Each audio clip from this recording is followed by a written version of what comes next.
What the kosher clinician said was a hopeless man is a broken man. A hopeless man is a broken man. This is a very deep and passionate statement, a deep and passionate claim. But this claim is very personal to me. Let's talk about it.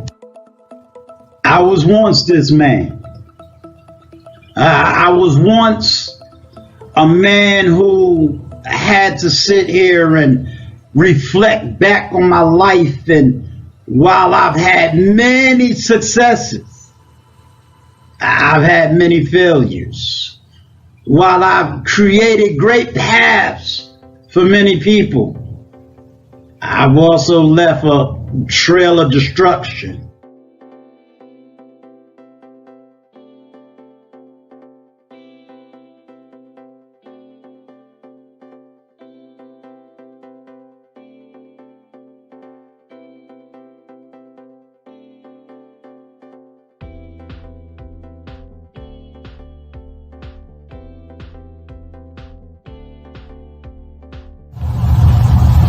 But I'm going to tell you that sometimes we need help, my brothers, just like I needed help. And a lot of times we're crying out for help, but we really don't know where to get that help from.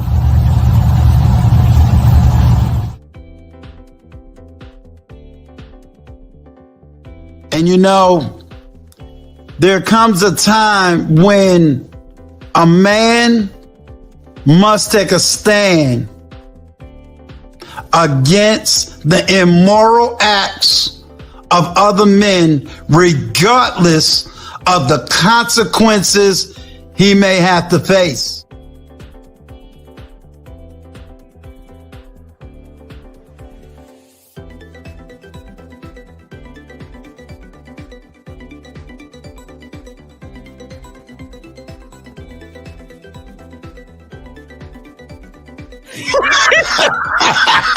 What you call me for?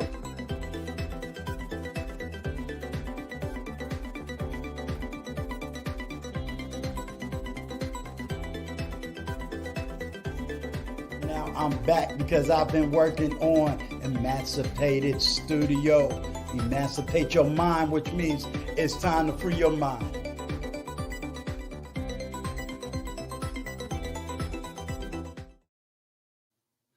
Good evening, good evening, good evening. Shout out to everyone. I hope y'all day is going well. Let me know if you can hear me in the chat. Let me get a 1, please.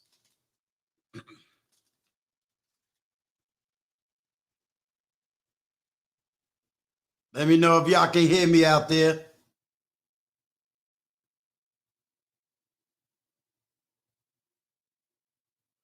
All right, all right. I want to thank each and every single one of y'all.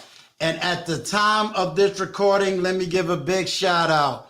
We have 349 people with us in the whole place.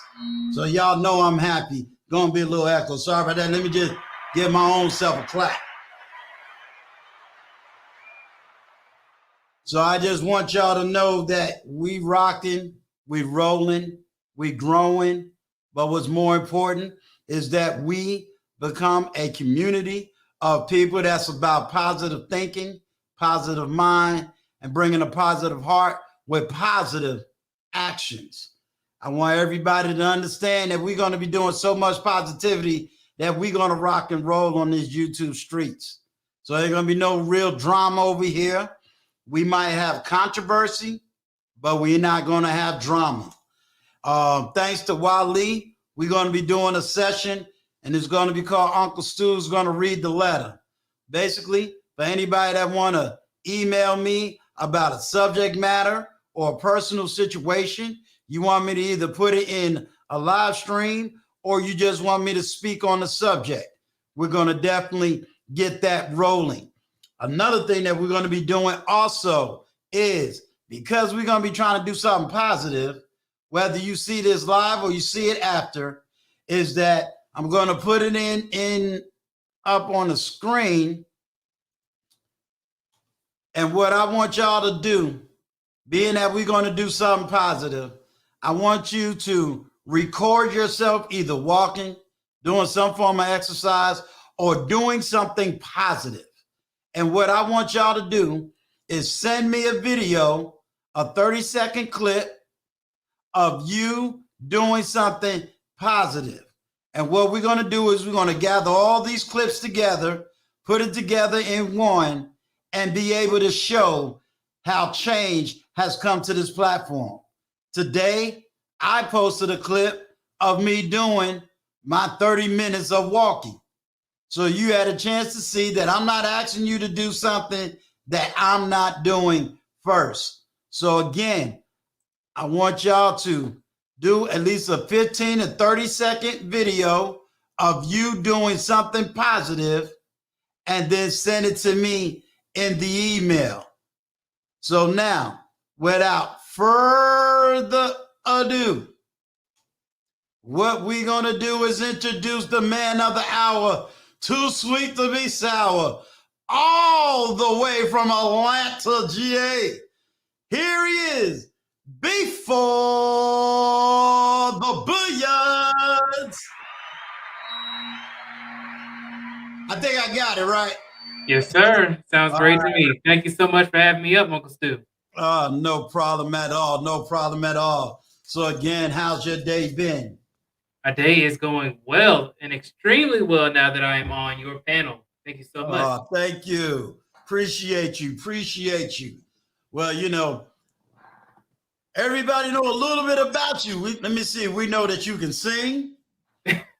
We know that you got theatrics in your background. We know you as a comedian, you know, but very few knew that you stand 6 feet tall. See, when you on the screen, you don't look that tall, you know. Yeah. I see. So everybody, I guess, thought you should have been a basketball player. Yeah, mostly a football player. Okay. They wanted me to be a football player more than anything. Is that what you did in high school? No, I did basketball. Right? I did basketball, I did tennis. And those are primarily the two sports I did. Oh, okay. Okay. What was your favorite subjects in high school? I sound like one of them kids asking an elementary school kid. Right. So my favorite subject was most definitely like social studies and also math.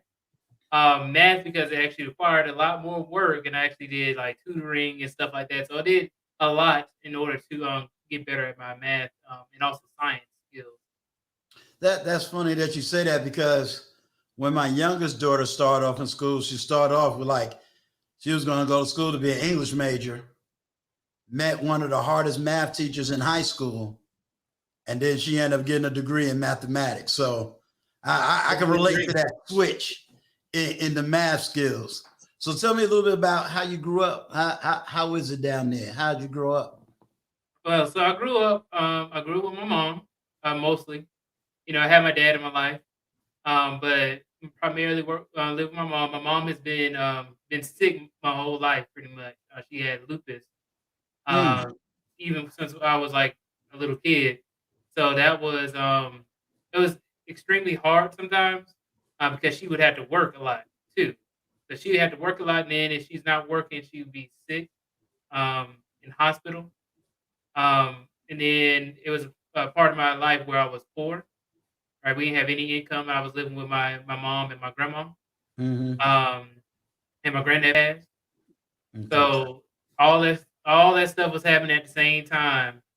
And one of the things, the reason why I came up with Before the Billions is because I came from that. You know, I came from being poor, living in the ghetto, living in College Park, and in Jonesboro, Riverdale, all that area, and coming from that, growing up, and then becoming a successful man as I get older. So that's Before the Billions is a rags to riches story.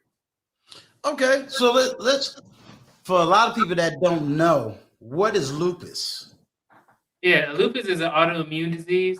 It's one of those diseases that's very well, I won't say it's super common, but it's common enough to where there's a lot of people who you probably might know, like Nick Cannon. He has Mhm. lupus, so men and women can get lupus. They don't know exactly why you get lupus. Also, this is not medical advice. This is Right. just information. Um, so they don't know exactly why you get it. A lot of my family members have lupus as well. I know a lot of people who have it. So, autoimmune disease is specifically related to your cells attacking um, the other cells in your body. So they can't distinguish what's a good cell from a bad one, or from a virus or a germ or bacteria. So they're going to be attacking itself. So your body is attacking itself. That's what an autoimmune disease is. And you don't have to say this if you don't want to.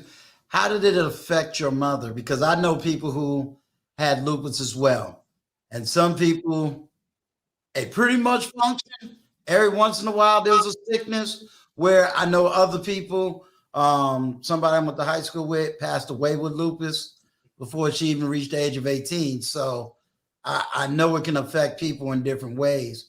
How did it affect your mother?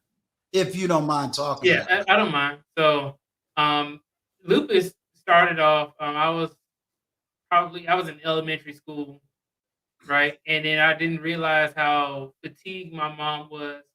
She had to go through chemotherapy.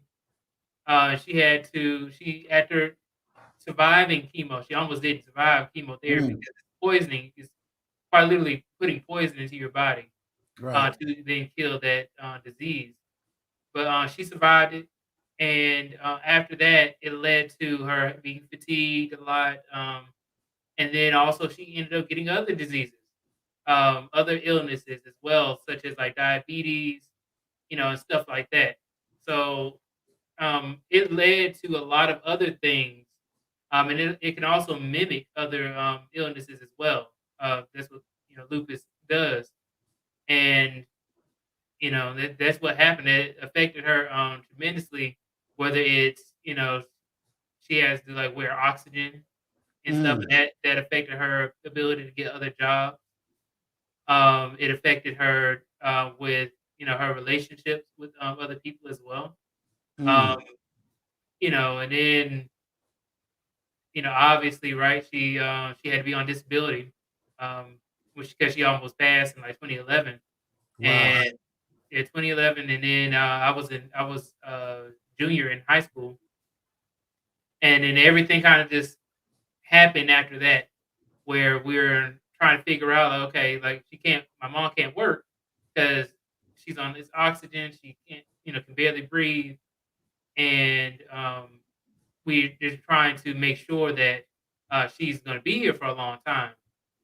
So we ended up having to grow from there, right? So now Mhm. she's a realtor, Oh, right? okay. So now she's Excellent. a realtor. She was my realtor. She actually helped me to get the house I'm in now. Um, Okay. yeah, so I got my very first house from my mom. Oh, with the help of my mom. Right. Even all these years later, after a lot of close calls. But yeah, we most definitely have grown from there. So you would definitely say your mom is a before the billions, before the billions, that rags Right. to riches story. I like that. Most But definitely. how did that affect you? And the reason I'm asking you is because my mom is a serious asthmatic, um, very serious asthmatic. And I remember when, the second time she really had that asthma attack, and I was a child. And my dad was like, call 911. And I froze. I remember just freezing up, just forgetting everything. And it was, it's something I never forgot, but how was it affecting you as a child, and how did you navigate your feelings and emotions? Yeah. When I was a kid, I didn't understand. Right. I didn't understand what was going on. And for the longest time, I didn't really even understand why she was sick. Mm, Uh, so because I telling you, like since I was in elementary school, it's been since that long. Right. And I eventually, as I grew older, I came to understand what was going on, and I was like, okay, that's why my mom wasn't, always there when Mhm. when like I needed to get out of daycare, stuff like that. Like not only is she working full time hours because she's a single mom, Right. but also because she is sick as well, and she needs help. So my grandma and my granddad had to come in and help out. Grandma on both sides, my grandma on my mom's side and dad's side, helped Mhm. out tremendously with taking care of me as well. Of course, my dad, he stepped in as well whenever my mom needed help. But overall, it affected me to the point where uh, I remember this one time when it first happened, my mom was in the hospital in 2011 when she was about to pass. And I didn't know. My grandparents didn't want to tell me. They didn't think I was old enough or mature enough to be able to handle hearing this information. And I remember um, being in class. Like it was like one day my dad was picking me up, and then I was like, okay, yeah, my dad's picking me up. Okay, so I can just go to my dad's house or something like that, chill out with him, and then I can go home to my mom. But nope. I ended up getting a call from my grandma, and she said, "Oh, we, your mom can't speak to you at the moment." And I didn't Mhm. understand what that meant. I was like, "Okay, she said that she's in the hospital and she can't speak to you at the moment." I was like, "Okay, just let me know whenever I can talk to her." Right. So then, um, it was like a few days had passed. And I was like, "Okay, what's going on?" Like, my mom talked to me now. I'm like, because I live with my mom, so I'm like really worried. Right. And because it's my mom, but and then she said, "Oh, your mom still cannot speak." She quite literally could not speak. She had a respirator in her throat. She was in a coma. So her being in this coma, I just remember being in high school, being in my class, my Spanish class, and I remember my friend was trying to talk to me, and I just couldn't stop crying. And Mm. that was a hard thing at that moment. Right. So it And affected me. yeah, and I'm glad to hear something, but I want to hear it more. I noticed that you said your dad was still in your life. So, Yeah, in spite of the fact that your mom and dad was not together, you basically had a dad all your life. yeah, I have. Now I will say this. I will say Okay. this. My dad has gotten a lot better from when I was a little kid. Obviously, there were some things going on between them. I don't know everything, and Right. nor do I want to pretend like I do, Right. because I think that And you whenever don't have to kids, talk about adult issues, because right, I can understand when we're trying to navigate what was going on in adults and we're children. right. So, but I will say this is that there was a time where my dad, I remember this when my dad was like, "Okay, I can't see you for a while." Mm. And when he said that, I was like, "Okay, I don't know, understand why." And Right. then time passed on, and I was like, "Dang, where's my dad?" And I started to forget what he looked like. Mm. And then as time went on and stuff like that, then he finally started coming back around, and I was like, "Okay, now I can see my dad move around and stuff like that." And then we would go on vacations. We go out to the movies. So my dad stepped up a lot when I got older, and then I was able to actually see him more. And I think my mom started letting me see my dad a lot more as I got older too. So now I see him all the time, and now he's like my personal trainer as well. He helped me lose a lot of weight. Okay. Yeah. And what does your dad do for a living? Well, right now my dad is working for the commissioner's office in Georgia. It's Okay. for Atlanta, and he's doing like network engineering. Oh, okay. Well, he's in the IT. He's in the IT, and he used to be a police officer. So he used to be a lieutenant with the Fulton County Police Department, and also he was with South Fulton County as well, with South Fulton as well, city of South Fulton.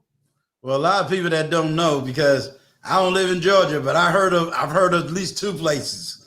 The place that you grew up at and the county you said he worked in. So Yes, he was a police officer or a sheriff? he's Which a one did police he do? officer. Police He was officer? a lieutenant of the Fulton County Police Department. Was he a police officer while you was growing up? Yes, he became a police officer because when I was born. He Okay. said, "Man, I need a job, so let me go ahead and become a police officer. Let me take a job." And then he stayed with it for like over 20 years. Wow. Okay. So he basically did one of my numbers. When I had my firstborn child, it was like, okay, me working in the supermarket, this ain't working. So I ended up going into the military because of it. So yeah, I can relate to that. How did my father is retired cop as well. And we're talking about police officers in New York City. Now, as growing up, elementary school, it was cool. My dad was a cop. I didn't think nothing of it. But it didn't get hard for me until I went to middle school, which ended up being a public school, which I began to hear the sentiments of how black kids felt about police officers. Now, when I went to private school, white kids love the police. So I was like a star. But once I got to middle school, I became in between the star and the enemy. Although I never got attacked or beat up, but I couldn't tell people about my dad's profession. Did you have that same issue or did you have that same problem? I didn't have that problem until high school. Of course, I wasn't gonna get beat up or anything, but Right. I was, I was in elementary school and middle school, and I remember I used to brag about my dad. I used to, Same oh yeah, here. my dad's a police officer. And people used to treat me differently. Oh yeah, his dad's a police officer. My dad be over here trying to embarrass me. He turned on his lights and turn on the siren and stuff like that. When he pull up to go pick me up or something, and I'd be like, yeah, that's my dad right there. In the police uniform and stuff like that. So, and he also helped me out tremendously when I was getting abused in school by a teacher. Mm, And this teacher, he was from Canada, and I never forget this. He had some computers in the back of. I used to be in the trailer. okay. So the trailers in the back of school. He used to have some computers in the back, and he'd be like, "Okay, if you do well in class or something like that, then you can use the computer." So I remember going to the back, and all the kids, there's only two computers, so all the kids would gather around, and we would play games on the computers. But I remember, like, I used to sit off to the side, and my teacher at the time, he would walk and move your feet out of the way. So I was like, it wasn't just one time he did it. It was like, a few times, and I was like, okay, let me go ahead and tell my parents. Let me tell my mom, Right. and my mom told my dad. So my dad, he was like, oh no, we both of them went up to my school, and then they was my dad came in his uniform, right? Dad came in his uniform. He was like, so I heard you been kicking my son, you know, and he changed his tune, right? So, Yeah, that badge will do a whole lot for you. yeah, it did, yeah. But to answer your question, of course, is that in high school, it did change where I started hearing, a lot of the negative sentiments towards police officers. And then I was like, well, I can't relate because I actually meet police officers a lot Right. of the time. So I actually speak with them. And they're cool to me, but I'm also the son of a police officer. Had the same first and last name as him. So whenever I get like approached by a police officer, got my dad calling me now. I thought He about it hear in you his talking ears. about Right, him. his ears are burning, right? Yeah. So I'm gonna give him a call back in a little while, but Tell but him I don't have my roles set up where I got the telephone. He can call and then you can talk and he can talk and I'll call my dad in New York and we just have a 4-way conversation, you know? Right. But yeah, so that was when I first started hearing stuff about this. And it also was around the time when Trayvon Martin, when he was when he was killed. And so of course that sentiment went skyrocketed with a lot of the high school kids, happening in 2012. Mhm. Um, so I was still in high school, and then there was a lot of protesting, and they didn't like the police and stuff like that, and because of what was going on. Right. And I was sitting here like, you know what, I still don't see the police any real differently. I see those, I see George Zimmerman, like, oh yeah, he's trying to fake as one Right. and fake as a police officer. And then I was like, okay, I don't like that. But I ain't think that, that police themselves were bad, because I actually know that they're just regular people. Right. But yeah. Yeah, because you and I are both sons of police officers. Like you, it was always over my house. And even to this day, I'm always speaking to the police. I don't know. But not to put my how they say my experiences upon you. How did that affect you? Because after Trayvon Martin, we got another big case that showed up a year and a half later. So, Mhm. which is the Black Lives Matter, and that was also dealing with the police. How did you navigate that? How did you feel about that and that time? Because that was also more anti-police as well. Yeah. You know, I was thinking, like, okay, you know what? When the Black Lives Matter movement came out, and I understand the point, right? I understand the point of, you wanted reform. And Mm-hmm. I'm for that. I'm for reform and for bettering society in a way. But there are some things that I didn't agree with.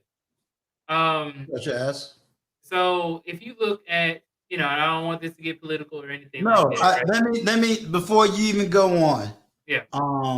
Everyone in the chat and anyone that sees this video after that. Um, I want Before the Billions to have a freedom of speech. I want everyone to understand that one of the major reasons why I asked Before the Billions for this conversation is because I too am the son of a cop. And I too went through some struggles. And I too have my own issues when it comes to different things and police officers. And I think it's time that y'all hear from the children, sometimes of the very people you call the enemy. You need to know how it affects us. You need to know how it affects our thinking and our worldview. So, this is one of those conversations where I may need you to back up and just listen to the unadulterated conversation.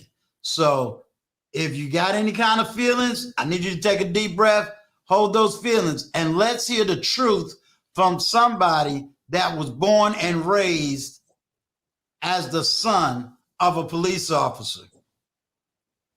All right, yes, sir. So some things I did not agree with, the whole sentiment that all cops are bad. Mm-hmm. Right? I didn't agree with that. Because obviously that's not true. Right. There are certain ones that are bad, Mm-hmm. right?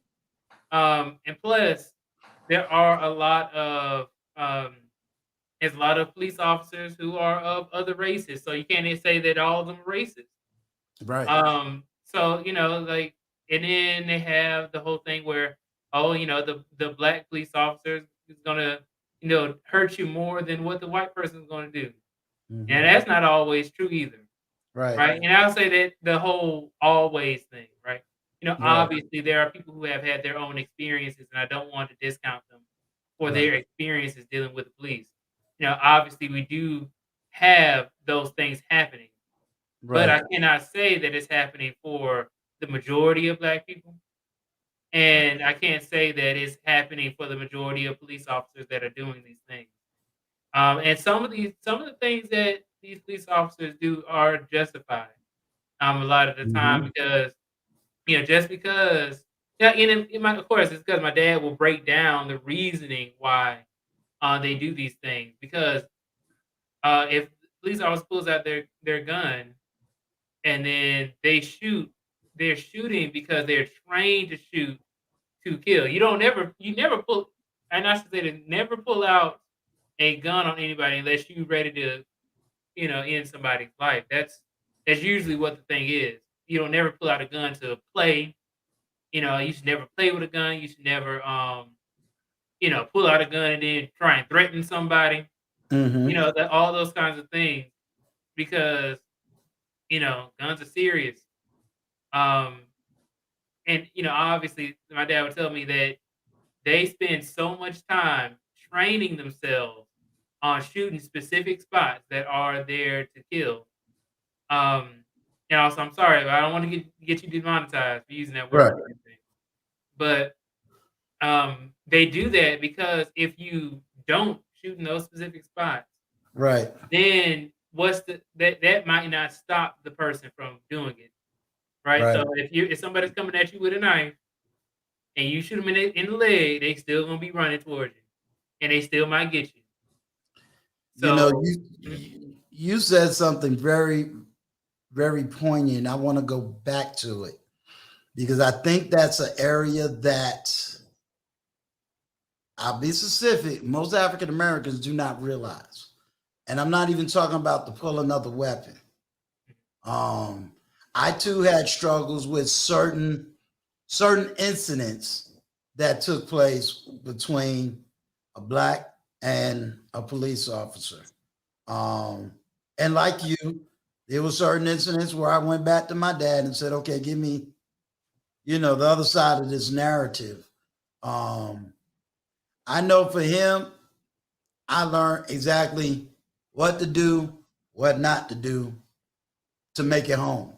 But when I learned the what to do, what not to do to make it home, it had nothing to do with me being a black male. It had everything to do about the training and how much time these people have before somebody can do something to them. Because they're trying to get home to you and I.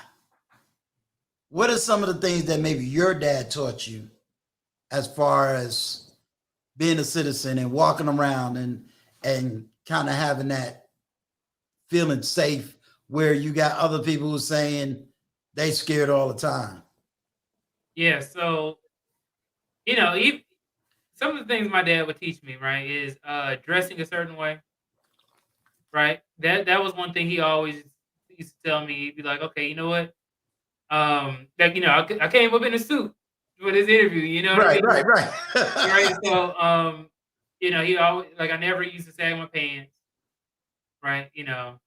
Not only did they come from prison, but it also is will get you in trouble in certain areas. Again, sometimes some places it is against the law or whatever to sag your pants. Right, you may get pulled up on by a police officer. He tell you fill up your pants and stuff like that. And I don't. Of course, I ain't trying to invite nobody over here, right?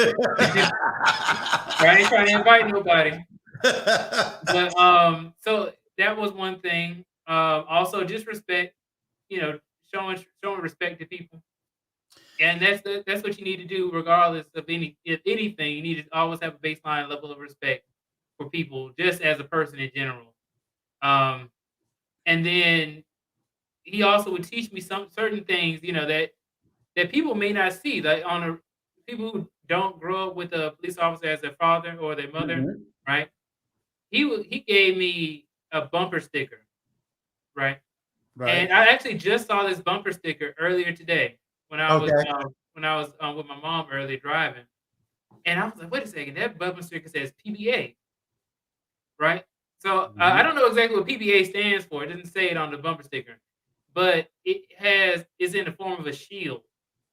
And on Mhm. that shield, my dad always used to tell me, "Put this on your car, and it'll help you get out of trouble." Right? Mhm. So I'm thinking they have some sort of association. But he tell me that, and then he also tell me that a police officer can stop the majority of people, pretty much anybody, right, Hmm. on who's driving, and something's gonna be wrong, right? So that's what he said. Like something's gonna be wrong. Also, don't drive fast in the fact, like if you're driving in the fast lane, police officers look for that. You know, Right. they look at you first. And not every police officer is trained for the radar. You actually have to get trained for that radar to be able to see if somebody's speeding or not, Okay. right?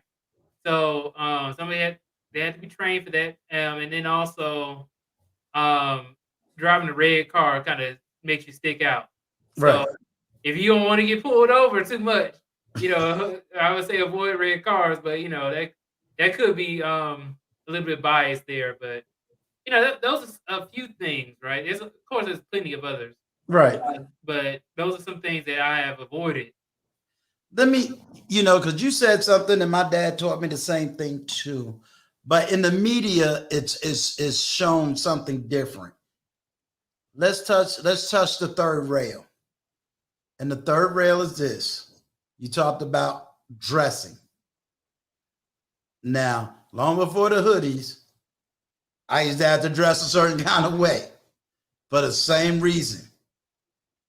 For people in the chat and for people that really don't understand, can you explain dress code? And the reason I say that is because the media says racial profiling.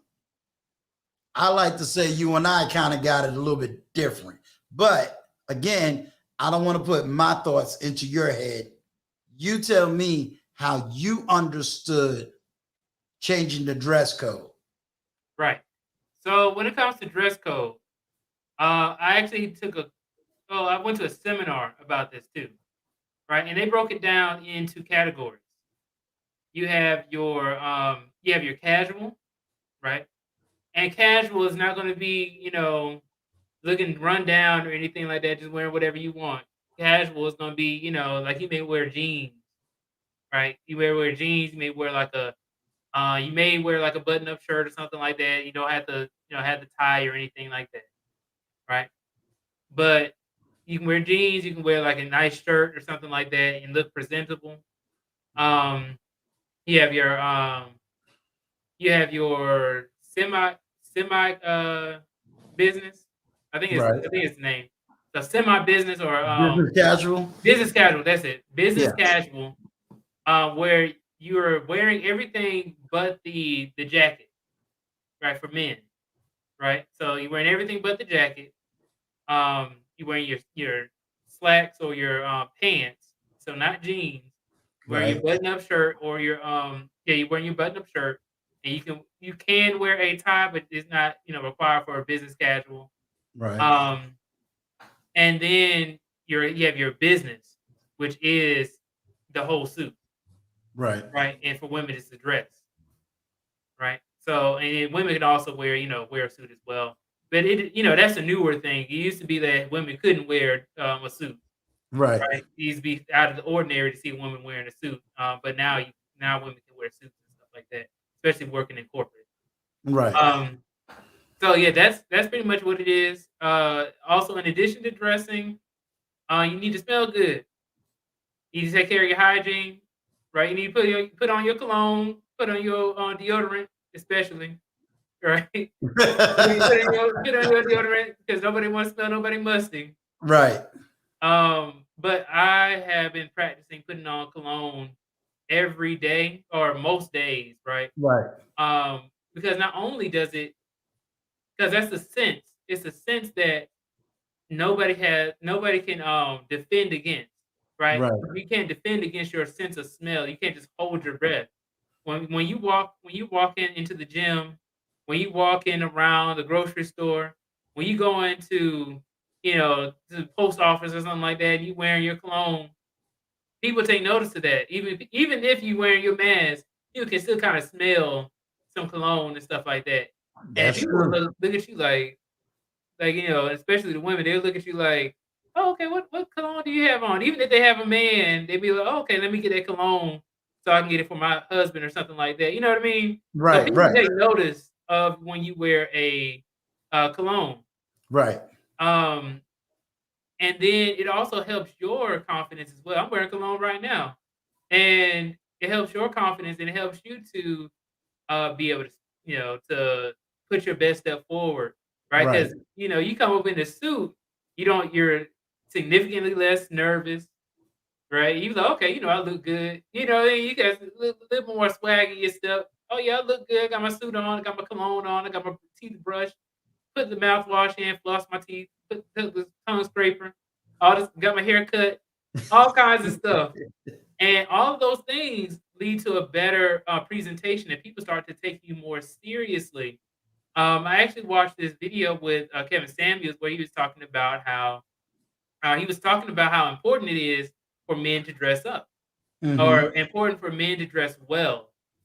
And he was showing this article of it was a black kid or black, I won't say kid, it was a man, and he dressed up for a week and he dressed down for a week.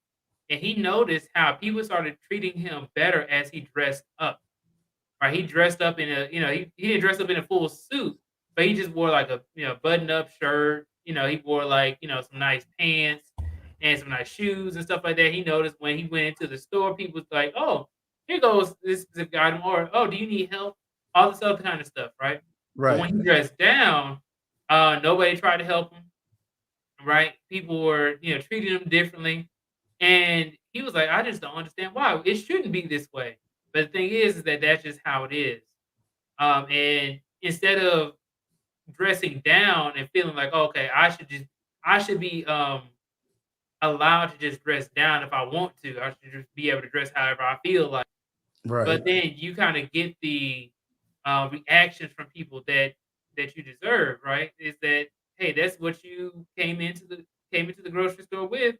Okay, well, if people don't offer up help for you, then go ahead and ask. But then if you dress up and you notice that people want to help you more, or people are more friendly with you, then that's just how people are. And the world doesn't really owe you understanding, and that's what I know that Kevin Samuels says it all the time. But hmm that's what it is. Yeah. You brought up Kevin Samuels, and as you know on his YouTube streets, that's the fiery thing. And you brought him up as an example of how a man should dress, how a man should smell. And for a lot of people, it's Kevin Samuels attacks women, but you talked about the Kevin Samuels that taught you how to level up as a man. Mhm. So let's talk about that. Right. And I'll be honest. That's the only part of Kevin Samuels that I ever bring up. I'll never bring up the Kevin Samuels who talks about height, weight, dress size, or anything like that. I always talk about when he's talking about men. Right. That's the only one most of the time I always bring up. And without worry or fear, because this is not a Kevin Samuels bashing or a Kevin Samuels praising. You know, a lot of people don't know that Kevin Samuels taught the men for the first 3 to 4 years on YouTube. Strictly men. He was all about men. It wasn't until this video, Average at Best, blew up that everybody even got to know who he was in the sense of talking to a woman. So I want to stay on that course because he influenced you in so many ways. So let's talk about that. Let's have that conversation. How did Kevin Samuels influence you as a man? Right. He said a lot of things that he said a lot of things my dad would say. Like they're the same age, right? My dad and Kevin Okay. Samuels are around the same age. If not like a year apart, maybe. And they of course they have the same kind of sentiments, right? They both from the Midwest. Mm-hmm. And then my dad will kind of tell me a lot of these things too. But Kevin Samuels kind of articulated in a way like, okay, not only did he make it entertaining, right? Right. He had like a formula behind it. So he would talk about being confident, intelligent, and assertive as a man. And I can agree with that, being confident, intelligent, and assertive. And assertive is probably one of the biggest things that I had to struggle with Mm, growing up, because I always told myself like, man, I really don't want to be mean, right? I mm. always want to be nice, and then people used to take advantage. Even my mom would tell me like, okay, you need to start being assertive. You need to start telling people, okay, this is exactly what you need to do. This is exactly what you want. And one of the things I have learned from Kevin Samuels is I answer questions directly, right? So when I was younger, I used to go go around the question, or try to, like, not really get to the point. But if somebody's asking me like, okay, do you, like, when lead attorney says, do you have a YouTube channel? And then I say, yes, I do. And I don't go any further than that. I say, yes, I do. And then when lead attorney asks, what's your YouTube channel? Then that's when I answer the question, right? So that's one of those things I picked up. And it also, I've learned more communication skills just by watching some of the interactions he's had with people. Obviously, he's the reason why I started this YouTube thing as well. A big contributing factor to it, because right after the After the Best video, I said, I've been watching Kevin Samuels for a while now. Yeah, I used to have him up on my big screen TV, and then I'll be like, you know what? Let me go ahead and start a YouTube channel, and let me do it to where I can have people call in. And I did it, and now I'm having people call in, and I'm having great discussions with great people, great interviews, and stuff like that. But were you saying something?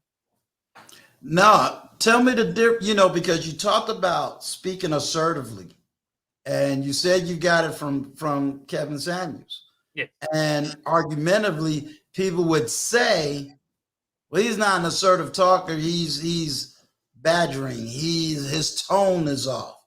And here you saying you learn how to go from being passive to assertive. So what's the difference between being assertive or aggressive or overbearing? What do those words mean to you, and how do you distinguish that? Right. So being assertive is more so saying what you mean and meaning what you say. Right. Coach the Clinician even brought that up as well. Okay. And he's a man who says exactly what he means. And being aggressive is overpowering somebody. I'm gonna yell over you instead of telling you like, okay, you know what? If I want, let's say this, I want um somebody to hand me something, right? Let's say I want somebody to hand me a bottle of water. I'm not gonna sit up here and ask them like, oh, I'm not gonna sit there and yell at them, like, why didn't you pass me the bottle of water yet? Stuff like that. I'm gonna Right. say, okay, hey, can you please pass me the bottle of water, and then just get straight to the point. Right now, that's a light example, but that's kind of what it is. It's like assertive is, I want the bottle of water. Can you pass it to me, please? And then they pass it to you. You're asking them, and you're telling them exactly what you want. But then being aggressive is, I'm going to make you feel bad for maybe not doing it at a certain period of time. Not doing it fast enough, or I'm going to try and, like, somebody speaking, and then I try to yell over them because I'm trying to make my point. I'm not listening to what they're actually saying. Right. Right, and you see that a lot on YouTube, where there is, I even brought this up in my last video, but I Okay. brought up how there's panels where there's a lot of people talking at the exact same time, and then they have people calling people out of their name, yelling over each other, and arguing for no real reason, right? And you'll see that, and you'll be like, okay, you know what? There's no order in this. You're not being assertive. You're not saying what you want to say. You're yelling over somebody because they're not listening to what you're, either what you're not they're listening to what you're saying, or you want to talk over them because you don't believe that they deserve the same respect as you do in this conversation or argument. Mm. Okay. So with that being said, let's dig deep because I like the way your mind frame is going. Um, and like I always would tell anybody, and I know you've heard me say it a zillion times, I am not trying to push a narrative. I'm not trying to pump one group up over the other, but you're tapping into an area that there's so much controversy. And no matter how I feel, how anybody else feel, the impression you got from him. What other now you mentioned kosher cognition. Yes. How has kosher cognition influenced you? Or has he? Yeah, he has. And I've been on his panel a few times. I went on his panel a few days ago, and he's just saying like, "Hey, you know what? I am." He's even saying like, He's glad that I come up. He calls me the young lion because we both Leos. So shout out to the coach clinician. He talks a Yes. lot about healing, a lot about men's healing. I went on his panel a while ago, and I was talking about how I grew up as well, like I did earlier in this live stream. Right. And he was talking about my dad, and we were talking about some of the things that my dad that I've learned from my dad as well, and some of the things my dad used to tell me. Right. Um, so he's helped me out with a lot of his videos that he's talking about, men's health and mental health and stuff like that. So, yeah, shout out to the kosher clinician. Yes. Now also heard you talk about Anton Daniels before. Yes. So how has he influenced you? And ironically, I done chose three men's names that, in theory, is very controversial, but I don't see their controversy. But I do know that they're very controversial. So I like to hear how did Antoine Daniels influence you, if he did, in what area? Right. So Anton, the funny thing is that I found out about Anton through TLA. Right, Okay. when he came on TLA's his channel, and I was like, man, I didn't agree with anything that Anton was saying at first. I was like, man, I was like, get him TLA. And then I was like, you know what? Let me listen to what he's saying, right? And then what I did was I ended up subscribing to Anton through that. And I was like, okay, you know what? Let me see. In the very next episode, Lead Attorney went on to Anton Daniels' channel. And I Mhm. said, okay, you know what? Let me go ahead and cam up. And I cammed up in a suit, right? Right. First time wearing a suit on one of these panels. Also, my first time jumping up on Anton's platform as well. And I did suppose I did absolutely well because there was a lot of people who subscribed to me after I went on Anton's panel, Mhm. right? And then there was a lot of people like, "Hey, you did a fantastic job." I came up in a suit, and then Anton was like, he was just warm to me. He was like, "Oh, you know what? We like before the billions. Before the billions, you killing Lead Attorney in this suit, right?" And I was like, "Hey, you know what?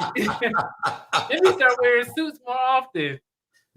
All right. So yeah, I came with my suit, and then Lead Attorney was like, I had like this, I guess, semi-viral video. The Lead Attorney going in on me, talking about, um, he was like, "Look here, before the business come up on my panel 20 times, and he always comes up in some rundown Skechers and some shorts, camouflage shirt. He comes up, he comes on his hair undone and stuff like that." And then he comes up on a billionaires panel, and he comes up in a suit. He said, they'll absolutely do you wrong.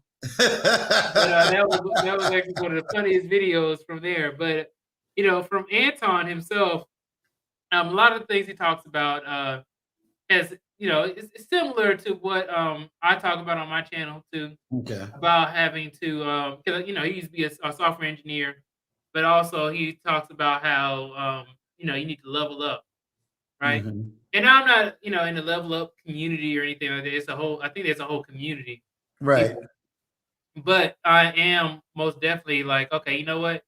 I'm trying to get more people into like the tech industry, Right. like I mean, because it's the one of the best return on investments when you get that kind of degree, a STEM degree, Right. and then also I made videos based off of the conversations I've had with Anton. So I Mm. made full length videos, the Jack of all trades video, Okay. and also can I prove that luck exists? That was actually the first video I made because I disagree with Anton Right. vehemently because I was like, luck does exist. And then I Right. was like, okay, let me go ahead and make this video saying, can I prove that luck exists? And a lot of people, and that was the first time I actually finally had somebody jump up on my panel. And that was Joe L. I never Okay. forget it. And that's exactly what I was trying to do when I saw the average at best video, and I said I want Right. to start this YouTube channel. I Right. said I want to have people come up on my panel, and it wasn't until I started responding to Anton Daniels to where, hey, now I have somebody actually jumping on my panel like I wanted, since December, Right. right? So that was a long time coming, and I am glad that I've gotten a lot of not only content from Anton Daniels, but also learned a lot as well through a lot of his videos, and also That's speaking awesome. with him as well. Awesome. Oh, Awesome. matter of fact, I have one more thing to add in Go ahead. because I have late night work sessions Yeah. because Anton had his late night work session. So I completely stole that idea. I was like, you know what? Let me do this. This was fun. It's fun on Anton's channel doing the Right. late night work session. So let me do a late night work session. So that's why you see me super late at night, like 11 o'clock, all the way to 2 to 3 o'clock in the morning, working on my website and stuff like that. So shout out to Anton for Yeah, giving me the shout inspiration out to for that. Anton. All right, I'm gonna take a quick break. I'm just gonna give another announcement, and then we'll ask about your YouTube channel, and then we'll see who wants to come up. Um, so many people in the chat. I got Devil's Bane in the chat, blind guy, my baby sister, Real Talk with Melissa. I got Brown Eyes in the chat. I got Vaughn. You're gonna have to help me to get Vaughn to become a moderator. I'm getting beat up here about him being a moderator. And I got Blind Guy, his wife. I got Wally in the back. Miss Larita King is in the house. And I got Big Guy Journey in the house. I got TJ in the house. Let's see who else is in the house. Miss B Finesse is in the house. Pure Pondering is in the house. Community Solution Pro. When we want to get something to eat, we know where to go down there in Louisiana. And of course, Wally is in the house. And Tiana the Miracle, my firstborn, is in the house. Just to give a update for everybody in the chat, and even for those that's coming on. And United Fitness is in the house. He's waiting. I promised him this time next year, I'm doing my YouTube channel. I'm gonna be riding my bike, so everybody can see me riding a bike and doing a live YouTube channel. Big Bad Bull in the house. We are now up to 300 and what did I say? 349 subscribers, and I want to be really humble, and I want to thank y'all for subscribing, for coming, for rocking out with us. We also going to do something different.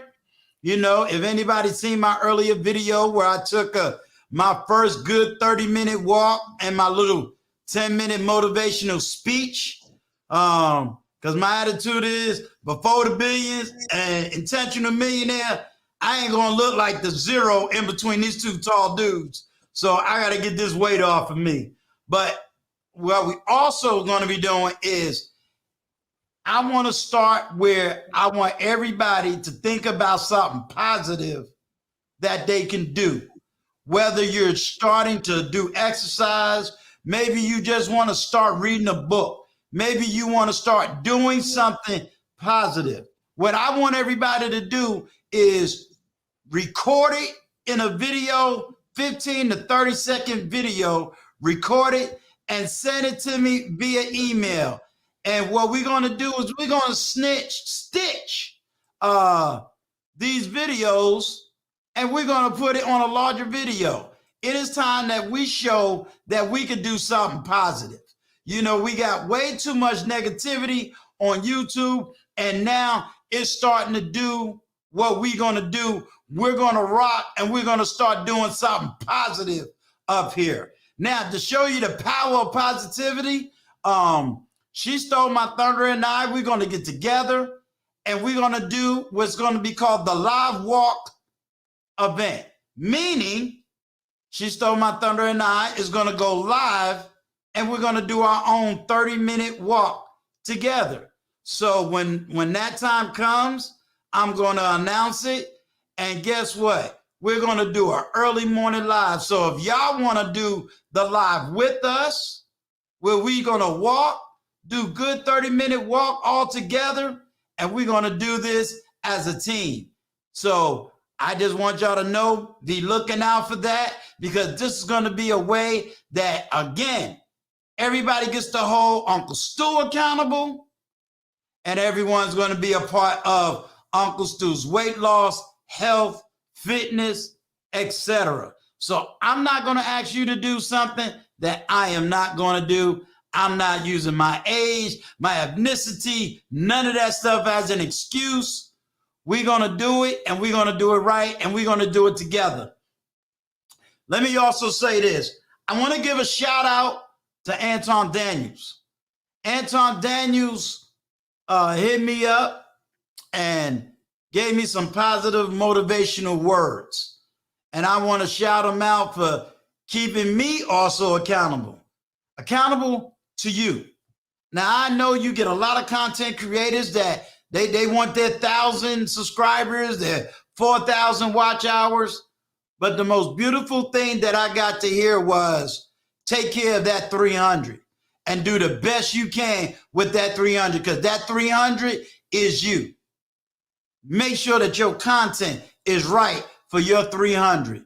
And so guess what? I'm doing the best I can, and I'm not fighting for the 1,000. I'm fighting for each and every single one of you. I want to see you change. I want to see you get better. I want to see you develop better. I'm not going to be having no drama on this page. Intellectual conversations, we'll have that all day long. Certain controversies, we'll have that all day long. But drama, we're not having. I'm not going to have a page where I'm going to be hating all women all day, and I'm not going to have a page where we're going to hate men all day. There's enough YouTubers that can give you all their hate speech that they want. That's not happening here. Another thing that's not going to happen here is I'm about intellectual conversation. So if you want to be 5 years old and hate me because maybe I've listened to Kevin Samuels, or I rock with Anton Daniels, or I may be rocking with Real Talk with Melissa, if you don't like the content creators I'm trying to connect with, hey, I'm sorry, you can leave. I ain't got time for all of that stuff. I'm about whoever got some answers and solutions for any problems, I'm going after that content creator. Period. If you don't like the fact, if I did a post about Antoine, or if I decide to do a post about Kevin Samuels, or I do one about Real Talk with Melissa Barron, if you don't like them, I'm sorry. They ain't did nothing to me, so I can't go on your feelings. If they got something to educate me, I'm rocking and rolling with whoever can teach me, period. I understand that there's a lot of people that is sensitive. You know, they'll hate somebody. They want to do this with somebody, do that. That's not what I'm about. So if you about that kind of life, if you about that kind of drama, you want to just go running around, you want to do that, you go for it. That's not happening here. This is not my platform. This is your platform. And I want people to be able to have the freedom to come up here, ask questions, and get the hard answers they're looking for. I'm a grown, pardon my expression, y'all, I'm a grown-ass man. And I ain't about to let nobody tell me who's allowed to be on my platform or who I need to be connected with. It ain't happening.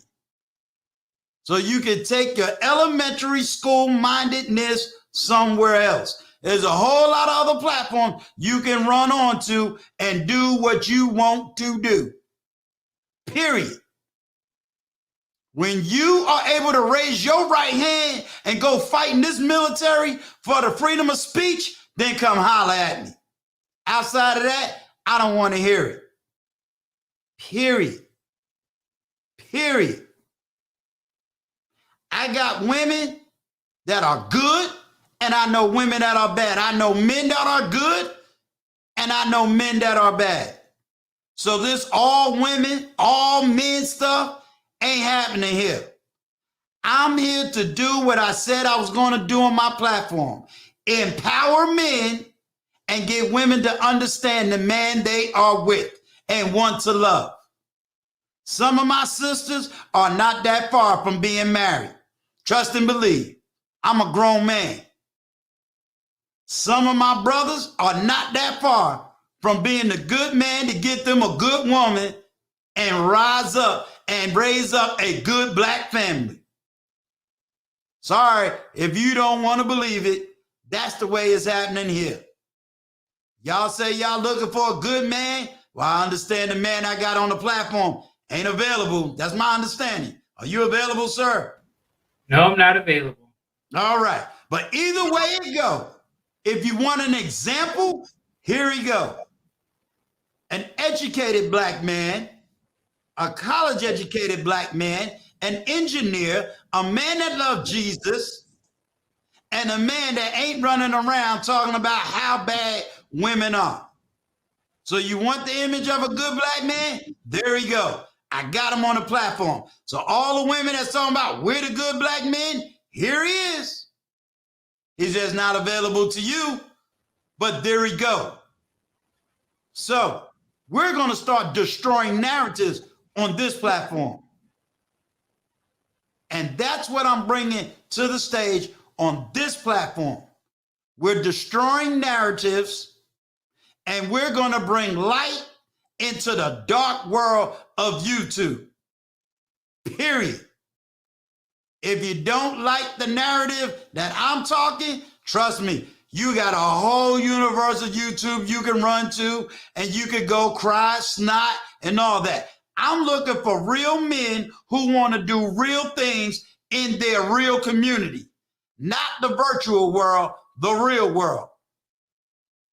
Period. All right, that was my little 5-minute rant. And what I'm going to do, I'm going to give Before the Billions a few minutes to talk about his YouTube channel.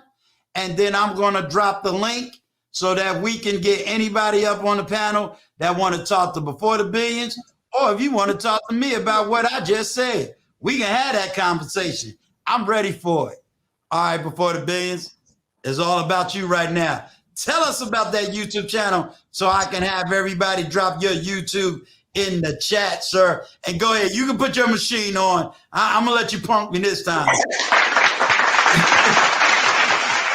What's up, everybody? This is William from Before the Billions. I am a professional data engineer. And on my channel, I talk about many different discussions about different topics. And I do interviews on my channel. So if any of those things have interested you, then please go check out my channel. Overall, I appreciate you so much, Uncle Stu, for always shouting me out.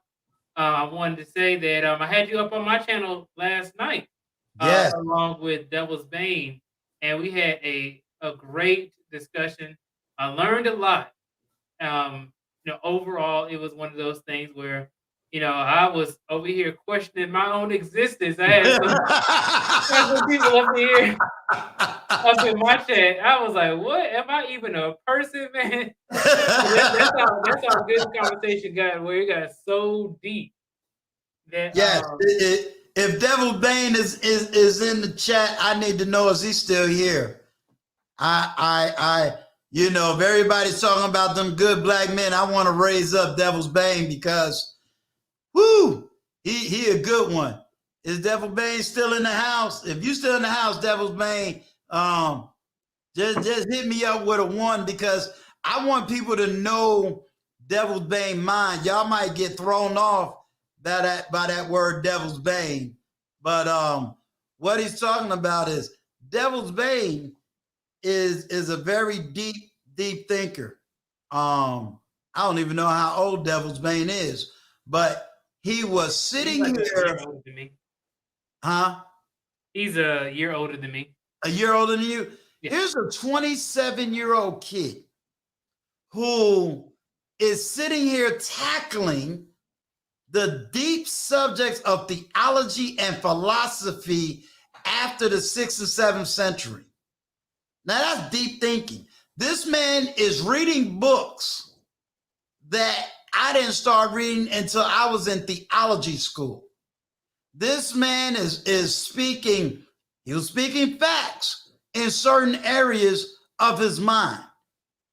Conversations that, I'm sorry, he couldn't get out of the average preacher, minister, evangelist. He couldn't get those conversations. And then trying to apply the knowledge of philosophy and theology with European history and trying to apply it into the American political system. This brother was talking good stuff. Now, because I do have a deeper background in theology, I do have a degree in history, we was able to have a deeper conversation in areas I couldn't have that with a 50-year-old grown adult. So shout out to Devil's Bane. He also reaches out to me behind the scenes, and talking to him is like me being a college professor and I'm just trying to soak up his mind. So if he's on y'all platform anywhere, give him a shout out. Because again, another man who's doing the right thing, and he ain't thinking with his lower body. This man is thinking with his head up here. And he needs to be given that credit. And it's time that we give credit to these young brothers that is trying to do the right thing, instead of always raising up these little 5-10% of the knuckleheads. Talk about the 90% that's doing the right thing. All right, I'm about to drop everything in the chat, and then my moderators is going to take over from there. So if you want to come up in the chat, and as my baby sister said, I got time today because the foolishness is going to stop today. So I dropped the link in the chat. Thank you, Vaughn. Appreciate you, Vaughn. Drop the link in the chat. So if you want to come up, come on up. Talk to the man of the hour. Get some knowledge, get some wisdom, and get some understanding.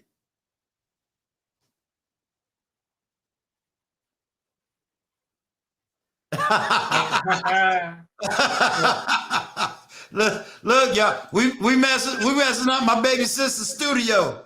She got to get her show going. Mm-hmm. I see JT Corn Reeves was asking the question. It was the last show on my channel where I was talking right here. About, yes, it's titled. Okay. He was on there last night, but it is actually titled "Frameworks Make Me Better." So that's the name of the show. What was it called? Like an hour in. Huh?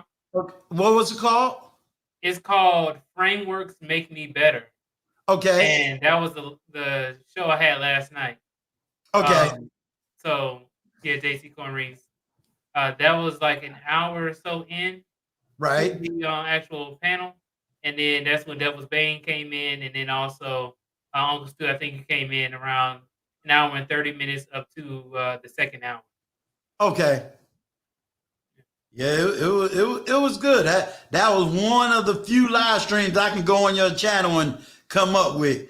Now, once y'all start going into IT work and you and She Stole My Thunder start going play, I'd be like, okay, I'm gonna have to give me a list of these books that they be talking about, so I can at least be a part of conversation. I'm willing to learn.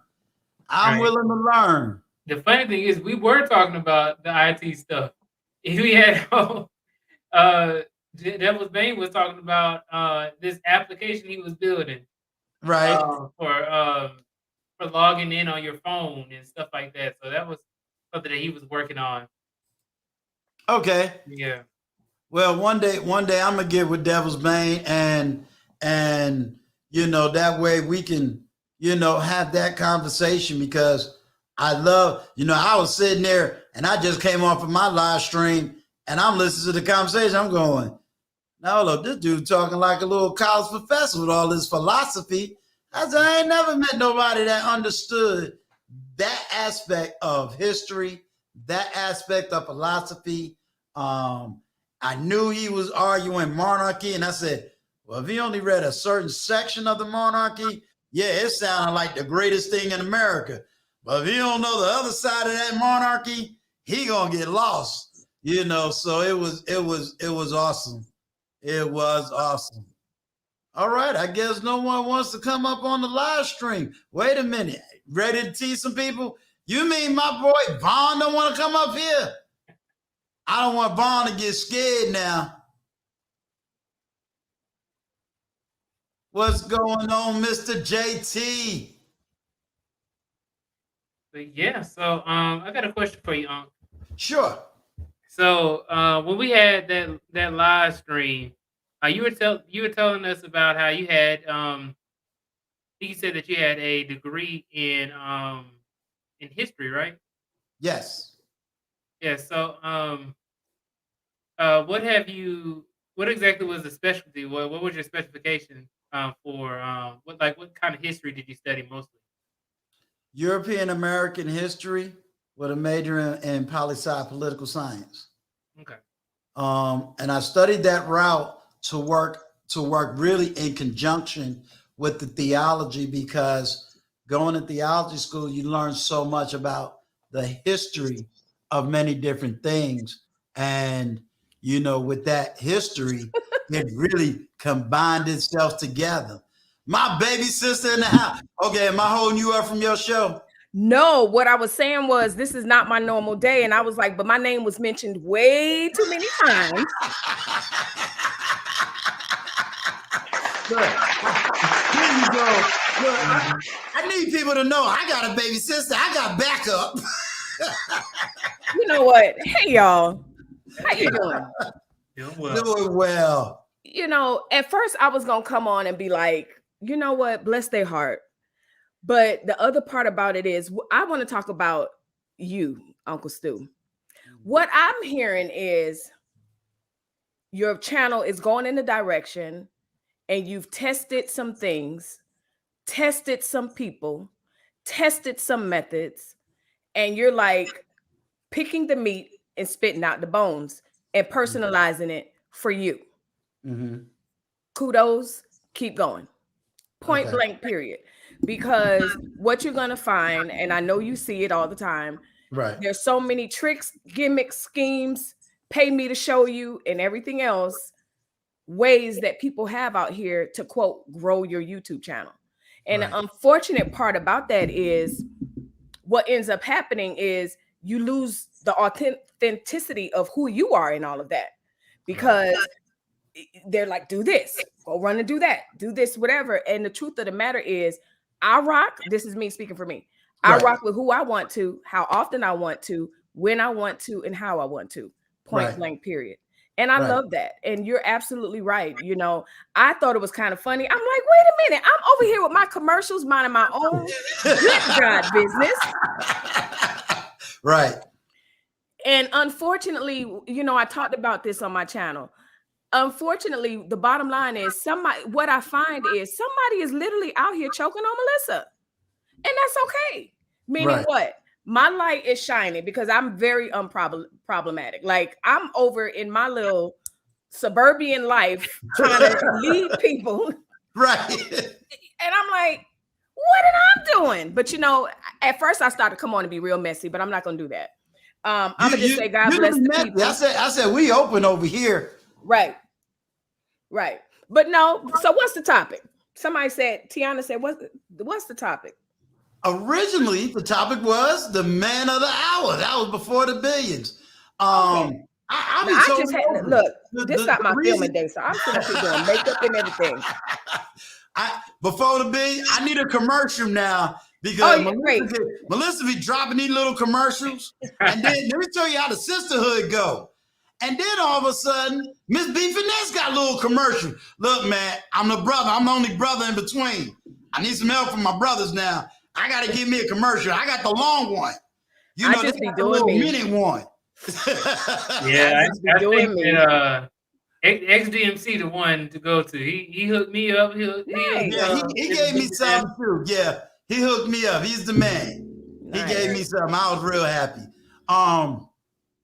Really, I'm going to say once I kind of gave my monologue. You know, in the beginning I gave a little bit of it, but it was only like 5 people in the chat, so I kind of knew where everybody else went.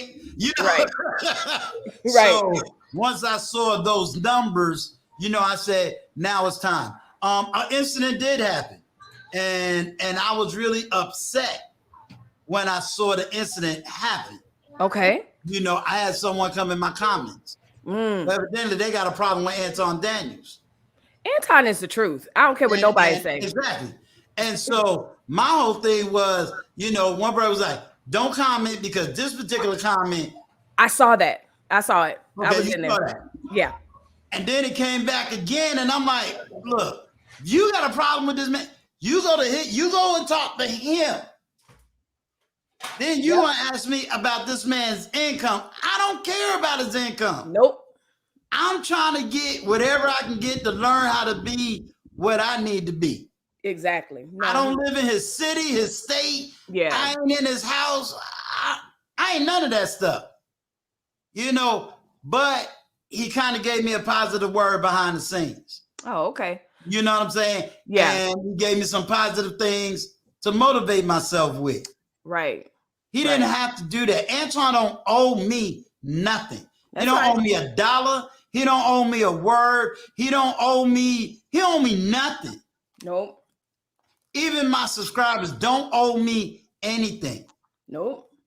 So my job is, if you're willing to trust me, then I need to give you the best version of me that I can offer. I agree. And I love the fact that I got a team in front of me and a team behind me. Yeah. That's going to hold me down, hold me accountable. If I go too far to the left, trust me, between my daughter, my team, I got people around me that's going to say, Unc, I saw the live stream. You remember when this happened? Right. Wrong answer. You know, this is how you correct this. This is what I saw when you did this. You know, so I got that team. And then at the same time, you know, is it somebody, you know, can I walk out like my neighbor? I'm about, you know, my neighbor's getting ready to fix some food because she knows I got a YouTube channel. Right. Well, suppose my YouTube channel was disrespecting women, but I'm bragging that I got a YouTube channel. Nice. She go check you out. Yeah. Yeah, go check me out while you learn I'm cussing out women. Right. You know. Right. Or go, let me call my cousin and tell him I'm a big YouTuber now. Check me out. And I'm sitting around here cussing out men talking about how sorry they are. Yeah. I'm going to tell my parents who still living, your son is making it now. Go check out my YouTube. Right. Yeah. That make it make sense. Nope. You know, and then I can't sit here. Now, this is where I'll put color in it. How can I claim? Now, this is where I'm going to say the real hypocrisy. How can I tell white people respect my people and I don't respect my people? Come on. Just saying. That's right. Then we sit around here with this other hypocrisy. We don't tell our business. Keep it in-house. Oh, man, I'm on the World Wide Web. What are you talking about? Right. Yeah. Right. I can't. It makes sense to me. I can't. Yeah. I don't know. I'm looking at the comments. They're good. But Tiana's right. You see Tiana's comment? You know who About the Tiana is, trolls. right? Yeah, your baby. Yeah. Mm-hmm. Yeah. And, He's right. and I want to tell you something. She was really the preparer before I even got on YouTube. Yeah. You know, she was the one to say, okay, if this is what you want to do, because she knew I said, look, I'm gonna tell all my dirt before everybody else can go trolling looking for it, but she was the first one to let me know, hey, you gotta be prepared for this, gotta be prepared for that, Right. gotta watch out for this, you gotta watch out for that, and so she kind of prepared me, but then at the same time, I could say I was prepared on one side, but wasn't really prepared on the other. Yep.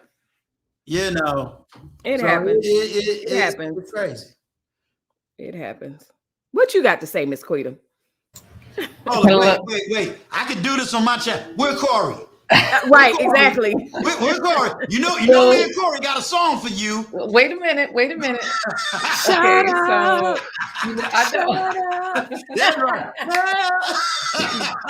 Let me tell you what happened. So Okay. before I come on to anybody's panel, I always say, Corey, I'm going on.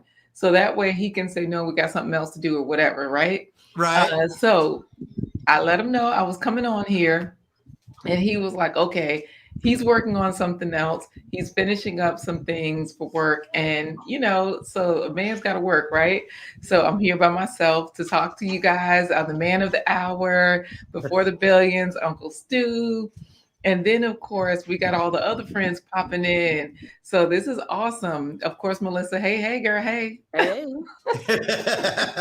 Hey. United I Fitness. just heard my name one time too many, and I was like, why are they messing with him about me? Lord, Wait. y'all hear that?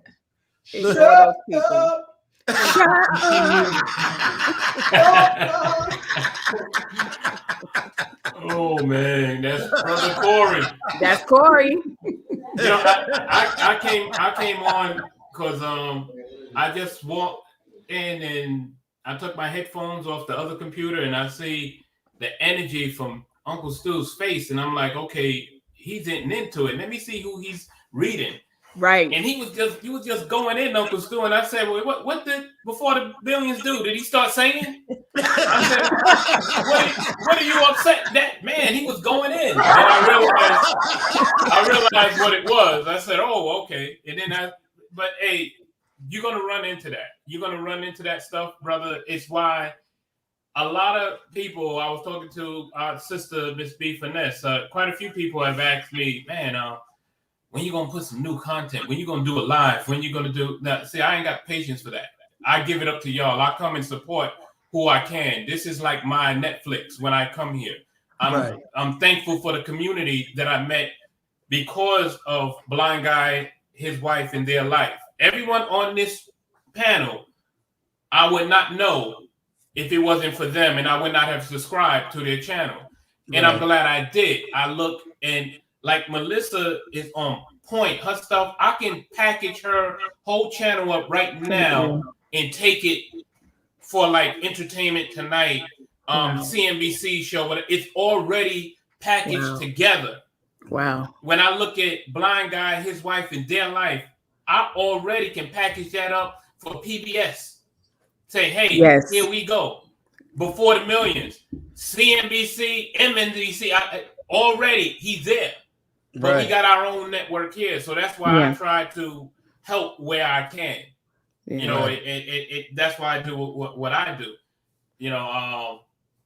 Where else can you go where you get a smart brother give you excellent advice, and he's not out of breath, and he stays on a bike fit? And how much motivation can you get? Look, we already talked. Next year, y'all gonna see me on my bike. I'm doing a live. I'm telling y'all that right now. That's my goal. Now, I'm gonna tell you, if I stay on the live for about 45 minutes and then click that button, just know I did a good 45 minutes. All right. So you do, you do what you do. Listen, I remember, and you take from people what you can, and what I mean by that, I'm about to quote somebody. Okay. Who a lot of people because of his action, don't like, oh man, you quoting Bill Cosby, but yeah, I'm gonna quote Bill Cosby. Yeah. And Bill Cosby said something. I don't know the secret to success, but I know the secret to failure, and that is trying to please everybody. Yeah. You ain't gonna please everybody, and you shouldn't try to please everybody. Nope. I like the names of people that you mentioned, Anton Daniels, and there's stuff that's not for me, Right. but that doesn't mean it's bad. Right. You know what he's saying, there's people that need that info. I Right. rock with him and support him whenever he needs. Some of that info is not for me. That's not my reality. For me, because of like Melissa said one time in the chat, you better not be going over in no manosphere. I'm 31 years in married, you know, and successfully. So I don't really need that, but I do learn from it, and it helps me when I see other brothers, especially young brothers, going to those different channels, and I'm hearing the chats. That helps me communicate with them in the outside world that I'm dealing with. That's you know, it helps that okay, this is on their mind. This is what they're going through. So that's what I get from it. But I'll be honest, I can only take so much. I got to move back. I get a little peek in and then I'm out. And but it's all good. I'm glad that it exists for people to have a resource to come to. Same as yours. And I'm glad that young folks are even reaching out to you, you know, Uncle Stu, and that you are talking with them and not at them and not, you know, a lot of us in our age group got that, what I like to call Falcon Leghorn syndrome. Yeah. I say, boy, that ain't how you catch a chicken. Let me show you, boy. You ain't know what you're doing. No, we can't come at them like that. These young brothers are doing it. They doing it. We come at it together. We work together and we listen. That's been and it worked for me.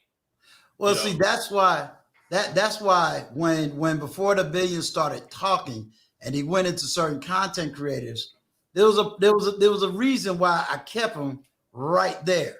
Right. Because I need people to understand that maybe you don't like Kevin Samuels, but you have no clue what this man has done for other men. Right. He's taken a man that grew up with a father.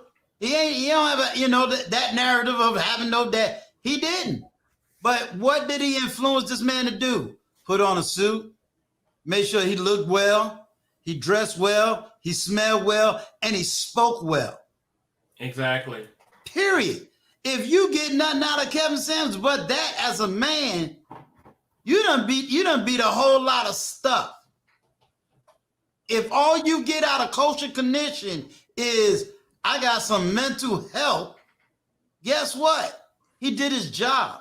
If all you get out of Anton Daniels is knowing that we need to be reading financial papers in the morning and not the back of a sports newspaper, you're learning something. Yep. Exactly. You see what I'm saying? You getting all caught up in the wrong thing. You getting caught, how can he be married at the age of 23 and have I'm sitting up here saying, wait a minute now. That's when my parents was married before his. He's a normal. He's not the whatever you want to call it, but you caught up in what his wife doing. How his wife feel about him. Yeah. What you mean he drive this kind of car? Well, why don't you do what he doing that you could drive the car like he got? You know what I'm saying? Yep. You know, absolutely. I've been in the chat when United Fitness has been on with TLA, and the chat be mad. Who he think he is riding a bike? I said, hey, I wish I had his cardio strength to be sitting up there riding a bike waiting to get on TLA for the next 30 minutes. Then when he gets on there, I'd have been breathing hard. I'd be like, yeah, y'all. I do that. He be sitting there talking like he ain't moved. It's encouraging. It's encouraging when you see that. Listen, men, sometimes we like to, it's about health. What he's promoting is not just look, it's health, the healthiness of it. And I know I had to learn that myself because I was going more on the vain side. Because I remember at my high school reunion, class of 83, we had a reunion. And I said, you know what? I told my wife, listen, we having a class reunion. I ordered P90X. You couldn't tell me nothing. I wore a tight shirt there because I wanted to go. And all those people that I fell into the friend zone with, I made sure I brought my wife because she fine. Listen, some of us get down like that. I brought her and I showed up there and I was like, hey, what's up? How you doing? Oh, I'm doing all right. Yeah, it's all good. And Darren, that's you? Wow. Yeah, that's me. That's the remember. Oh no, I'm in the friend zone. Right. This is my wife. That's your wife. Whoa, what did you expect? And the shirt was fitting. I wasn't like my man here, but I was close. You know, I could go on the beach with a tank top. Right. And then I said, okay, job is done, and I let it. Hey, but then you can't do that. It has to stay on the health to keep you going. I think that's the only way I was able to beat cancer. Wow. Shout out to my boy Tough Love. Welcome, salute, sir. But I'm gonna run. But I do want to say this about people and their content. Just do content that's true to you. Don't. And yeah, the goal is to get as many views and as many subscribers as you can. But I'm gonna say use this. I have a channel, which what I love, Laquita and Corey, they always bigging it up, called Barnstorming Production. Now we don't have a lot of subscribers. We don't have a lot of views. But there was one animation I did on Barnstorming Production called Breaking News. And for some reason, somebody saw it. And the person that saw it worked for Cartoon Network. Wow. For Robot Chicken. And they contacted us and said, hey, the writer of that, who wrote, I see the name, but I want to get in touch with the writer. That's just one person. The person who wrote it was me. The person who animated was me. Wow. And that's one view. That's one person. So just get your content out there and do the best that you can. Because the same way I'm looking at PBS type stuff for Laquita, I'm looking at the Entertainment Tonight type stuff with Melissa. But it's that you never know who's looking because there's a lot of Paramount Plus, Roku, Disney Plus. All of these streaming services are looking for one thing: original content, and there's not enough of it. Gotcha. And I'm gonna leave it there. BET Plus, they want you to get into this stuff so package yourself. And hey, you never know what can happen. You just never know. You never know who's watching. I don't even have 100 subscribers, but that one person watched. Right. Ka-ching. So hey, it's all. I just wanted to put that out there. Well, I'm gonna tell you what's funny. You know, the one video I put up today got more views than every single video I put up. I said, wait a minute. Y'all rather me sit here and talk for 10 minutes while I'm walking this 30-minute in the cold, you know, because here it was cold this morning, but I was doing it and got more views on a 10-minute walking video than I did sitting in a warm spot to do a video. Uncle Stu, I'd like to add something to that if I can, please. Sure. Yeah, so people love it. Like people love you being authentically you. People love natural environments. You know, people would rather see you in a car and outdoors or like United Fitness, you know, on a bike and all of those good things. So yeah, definitely. Don't worry so much about production like XDMC was saying. You know, I did want to speak to being authentically you because I know that Before the Billions definitely has said like, okay, I pulled this from this content creator. I pulled this from this content creator. You know, I'm taking all of the gems and the jewels and making it my own, right? Rather than just showing up as one of these folks. Nope, being himself. And so, of course, we try to do that as well. That's what everybody's out here supposedly doing, you know, instead of copying and pasting and just using the same thing, because it doesn't work. You know, in the long run, it doesn't work. And for replay purposes, people can tell, you know, they can see like, okay, whatever. But you know, I did want to add just to the fact of what Before the Billions was talking about, he spoke a lot on Kevin Samuels, and I'm a Kevin Samuels fan. I watch all episodes like from beginning to end, except the countdown. And I don't watch the countdown because who does that? But even though he does Who wants to sit there for 20 minutes, right? The music is good though. Right. You know, he does have some amazing music. I like his soundtracks, but what drew me into him, and this speaks to him, Anton, and the kosher clinician, right? So what drew me into them was that they all were pretty much saying the same things. They weren't saying things that were really far out. There was nothing new. There was nothing crazy. Since I typically am not a ratchet person, I mean, I think I'm a closet ratchet. Like, you know, I won't be ratchet every day in the streets and all of that kind of stuff in public, but you know, yeah, you know, around my family or something in my personal home, brothers and sisters, and not in public. If we're in public, no, I'm not going to say certain things, right? Right. But that's my point. So when I'm watching and I'm thinking, wow, there are really people like this, though, that I know these types of people, and then they come onto the show and they present one way, but the more they talk, they all turn into the same person. And it becomes like, wow, okay, it's not like he's bashing, he's really here for the people. Same thing with Anton saying to us, just do better. You know better, do better. This is the content we can consume. Why not he be the person that presents it? And then, of course, the same thing with the kosher clinician. You know, he talks the same talk. Like, look, I got a message. I'm just trying to get it out here where we can all know better and do better. And I really like all of their platform as men.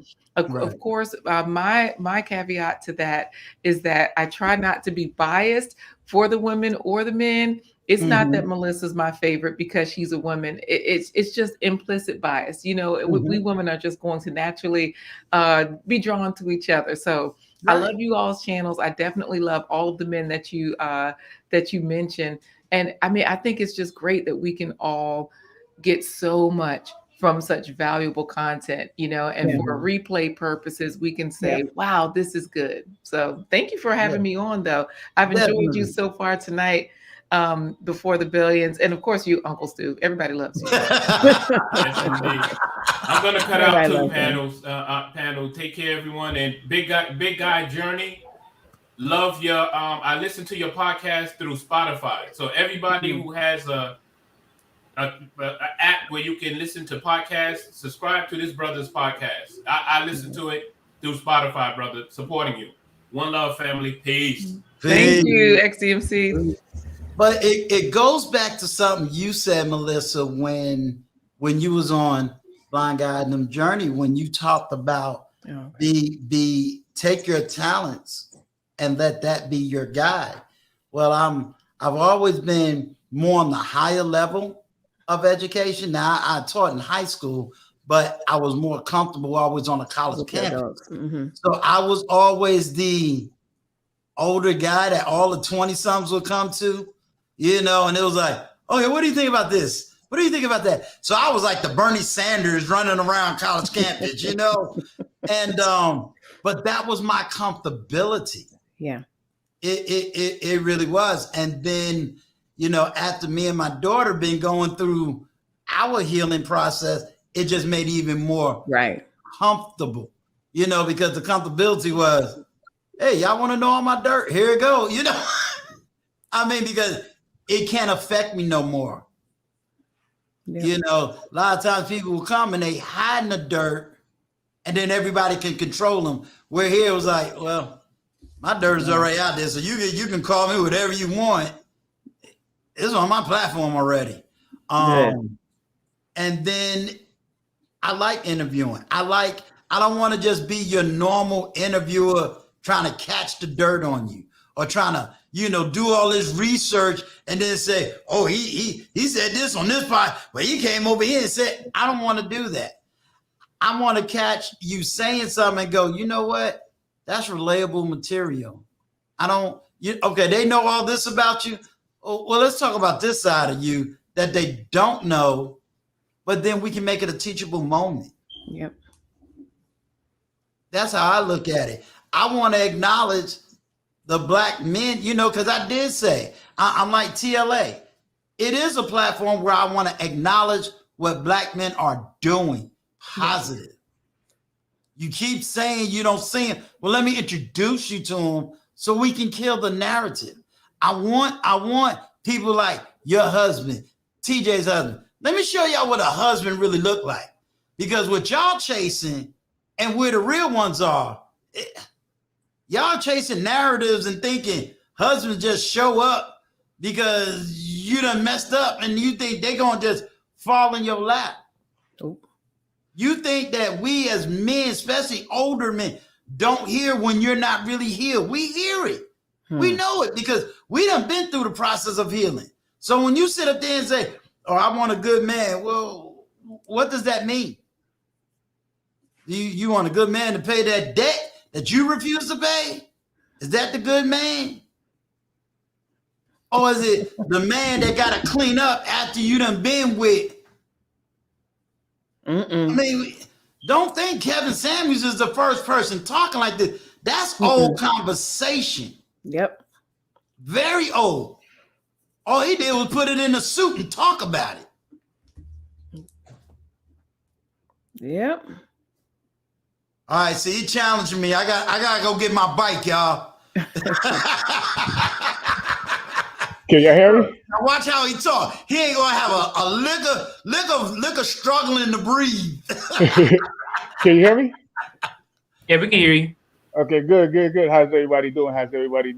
Good luck, man. You got me wanting to do my push-ups. Well, like I said, I kind of came off the platform a little bit because I had to level up for all intents and purposes. So no. You know, I was doing my videos and, you know, I had a talk with TLA in the back of the scenes, and he already told me things that I already knew subconsciously and I needed to do, like, you know, equipment things. And I just was in Mexico and I didn't have the abilities to get what I needed. But I'm in Florida right now. I'm going back to Mexico on Friday. So I'll be back normally. You guys are going to see the big difference in what I've been doing before. But I was going to talk about, you know, content creating. So my first video actually was on YouTube. I mean, on YouTube, not on YouTube, but on Facebook. I did it in December 19, 2020. This is 3 months right before the pandemic. And, you know, I was doing the content, a lot of content, and really nobody watches. And somebody asked me, like, man, you've been doing this for 2 years and you haven't gotten that much views. And I'm like, I'm going to get on this bike whether you watch me or not. I'm going to work out whether you watch me or not. This is what makes it easy. I'm not doing this so you could watch me. In the hopes, I would love for you to watch me. I would love for you to subscribe. But I'm going to work out whether you watch me or not. Yeah. Right. I just figure, and, you know, one of the things I tell my brother, you know, my brother's a very good guy. But my brother sits there on the Xbox 2 hours every day when he get off of work. And I tell him, yo, bro, at least monetize it if you're going to spend 2 hours a day doing it. You know what I mean? Like, monetize it. And that concept is so far-fetched to him. It's like, yo, you invest 10 hours a week on this damn Xbox. Just get a camera and a microphone and do what everybody else is doing because you're going to do it anyway. So I say to all the content creators, you know, you trying to cater your content to people. I mean, that's fine and all. And eventually you have to do that once you start growing and you want to make sure that you're producing content for people, you know, what people want to watch. But if you're not going to do what nobody's watching you, then this is probably a sign that you probably shouldn't do it because you're going to burn out relatively quickly. You're going to burn out. And like I said, I could be on this bike 4 or 5 hours with the cameras off and it doesn't matter. But now, since I got on this bike, and again, it was just an accident. I just got on the bike, turned on the camera. My first time was on YouTube was Mr. Palmer. Shout out to Mr. Palmer. And Mr. Palmer and everybody loved it. So, you know, I got pigeonholed because now I'm the dude on the bike. So that's why I didn't want to come. That's why, you know, I didn't want to come on yesterday with you on camera because, you know, now I got to show up with the bike every time and I don't mind it. And I don't mind it at all. But shout out to Ike. I mean, I went to Ike Platform is Ready, and it's a damn shame he don't have a lot of subscribers because Ike gives a lot of good information on his channel. Ike I don't think he would like to call himself an elite, but he's up there. He's up there. He is. I mean, you have to, and this tells you the level of intelligence. First of all, he speaks more than one language. Yeah. He's from my Lagos, Nigeria. You know, and his mind, he's somebody I would take a Devil's Bane and say, Devil's Bane, that's the man you need to be listening to, because he could talk in that level. You know, right. And another thing, one of the main things that, and I mean, I knew this already, but he drove it home to me, man. Consistency. Be consistent. I mean, even if you put in the minimal amount of work, as long as you consistent, you're bound to bump into something. Now, the other gentleman was talking about, it depends who's watching. I went on TLA show on my bike. Two shows. In those 3 times, I closed over $10,000 worth of personal training contracts. And I only have I don't want to say only, I have 213 subscribers. But that just being on his show translated to over $9,000 worth of sale for me. So you get what I'm saying? So the views are nice. But like the gentleman say, who is watching? Who's the person that, it only takes 2 or 3 or 5.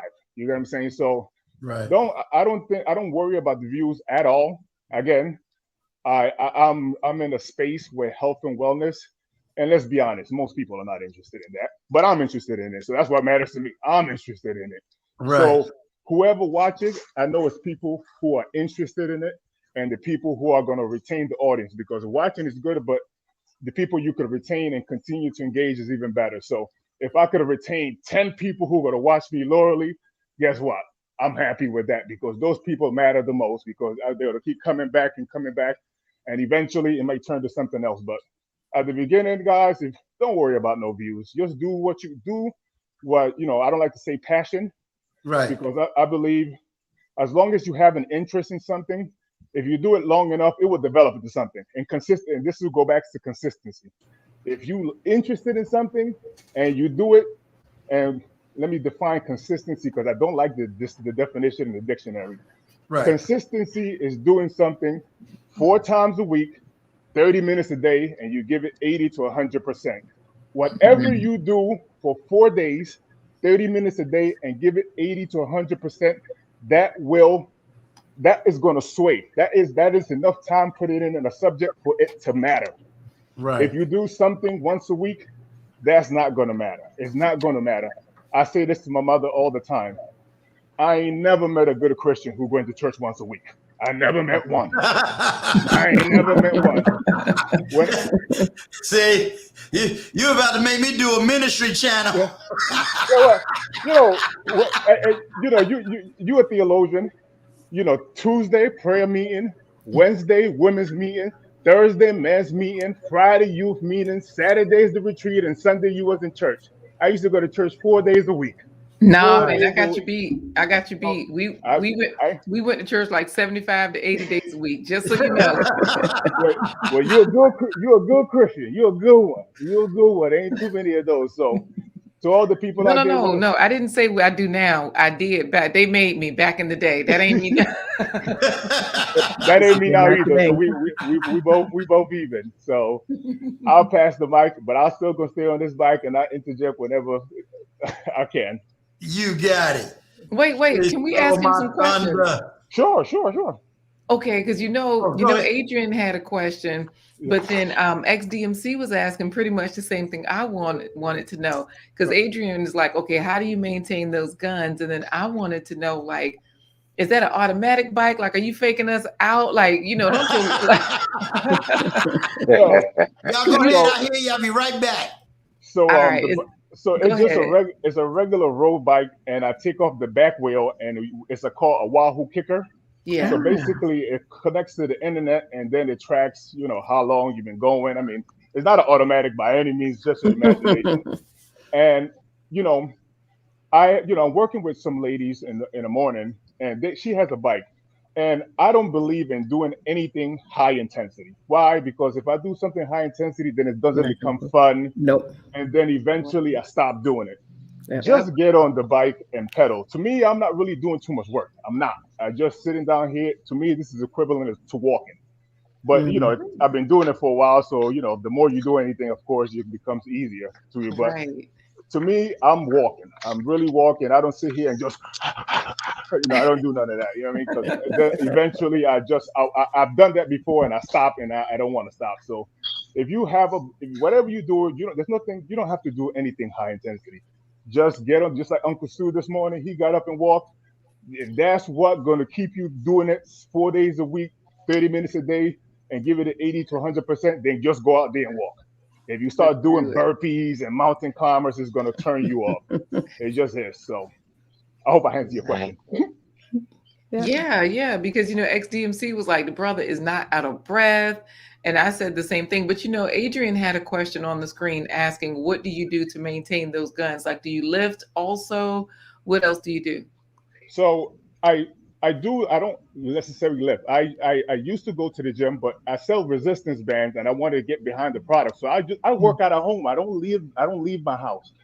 My home is my prison. I have to eat, sleep. I only go out on Sundays to go food shopping and come back because I'm really just so focused on what I'm doing. And so yeah, just work. Again, this is my life. So I don't expect people to look the way I do. This is what I do on a 5-7 days a week. This is what I do. So eat correctly. And what I mean correctly, eat correctly. 90% of everything you put in your mouth needs to be fruits and vegetables. And work out 4 days a week. That's it. Wait. Can you go back and repeat that? I couldn't hear you very well when you said you should only mainly 80 or 90% fruits and vegetables. That's what he said, Quita. He said it. Don't worry. I'm going to clip that part right there. Thank you, Uncle Stu. I'm going to clip it and I'm going to send it to you directly. Put it on the air. Yes, because put it on the air, Uncle Stu. Send it to me. I'm going to use that for a commercial. Thank you. All right. That's it. And I'm going to tell you something. Remember you talked about that word consistency? Yeah. I'm going to send it to you with the bike and without the bike. Because this ain't the first time he said it. Well, let me just get in here for a second. Can everybody hear me? We can hear you, Vaughn. You know we can hear you, Mr. Vaughn. Oh, Go ahead. I'm never sure if you can hear me. But anyway, greetings to everyone. Quita, Melissa. Hey. Everybody for the billions and my brother, Mr. Fitness. Listening to you last week, you were on, I can't remember what stream you were on, but anyway, you were speaking, and you were speaking some easy things about where to start as far as physical activity and blah blah blah blah blah. And man, you really talked me into getting those resistance bands. I received mine today, and I'm definitely going to get with you on Monday because you said you're going live, right? Live on Monday. I'll be back on Mexico on Friday. Live back on Monday. Okay, good. So I'm looking forward to that, man. I really appreciate. I was very encouraged by the speech and the talk that you gave about that. So that was very encouraging to me. And Uncle Stu, I'm very proud of you. You're doing your thing, man. What you said in the beginning about how you want your channel to operate. I am totally with it. Totally with that. Exactly. Well, there's a lot of people that get credit where credit is due. I mean, I looked at the content creators that came before me, and what is it I like, and I don't like to use the word dislike. It's right.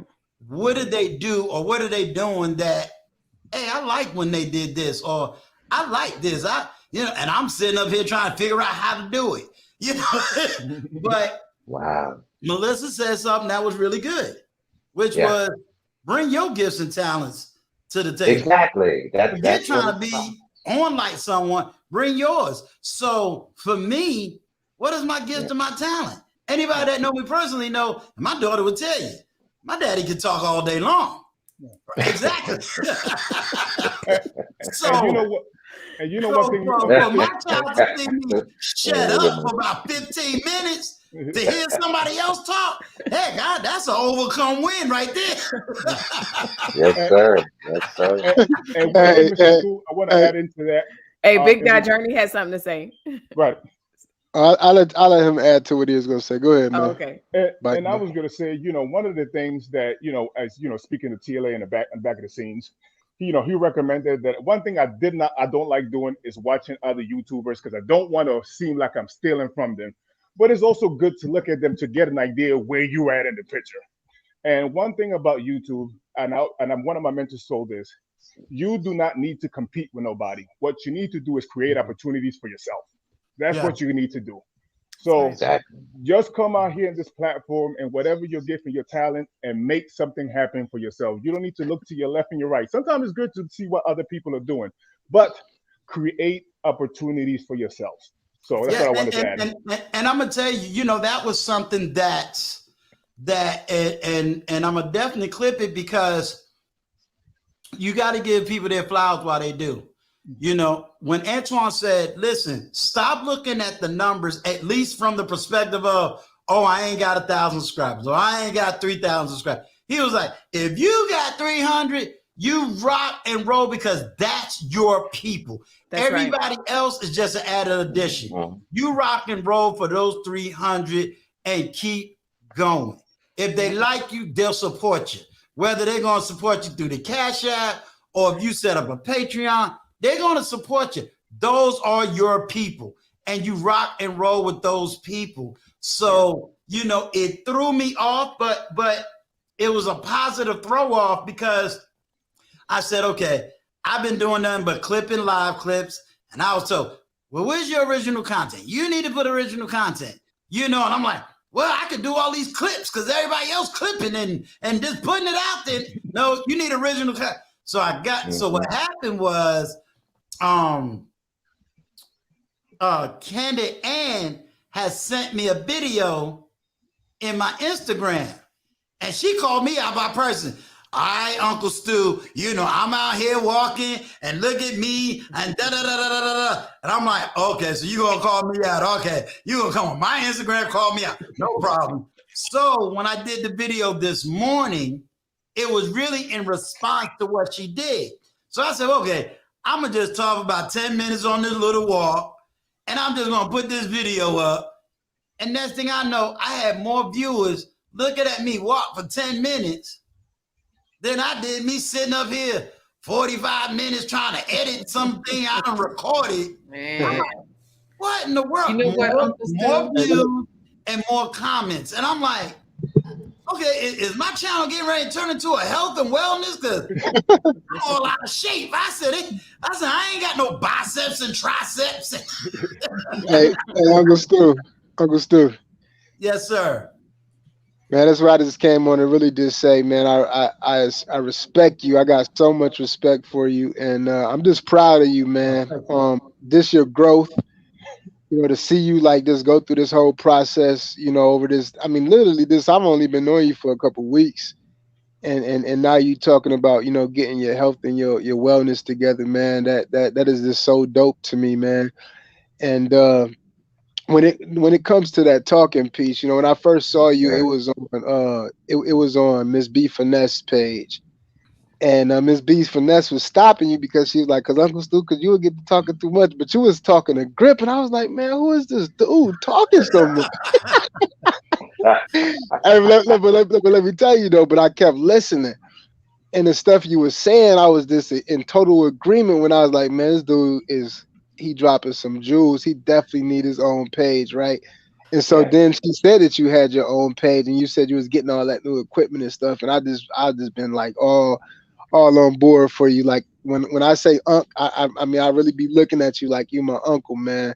And just wanted to say that I respect you. I appreciate you. And as far as that whole thing with like all of the stuff going on with people not wanting you to do this, I've always looked at this like, man, what I look like as a man, letting another man dictate who I rock with or who I connect with, and it's like this in every field. Me and my brother, we breed dogs, man, and the dogs could go from, $4,000 to $20,000 worth of a dog, and even in that industry, like it be people doing the same stuff. They don't want you to do this, they don't want you to do that. I'm like, man, listen, just because you tell me not to mess with this person don't mean I'm gonna do it. I want to see what a person's character is. And I'm one of them people that if you stand on what you believe, I really don't care what it is you believe, and as long as it ain't harming nobody.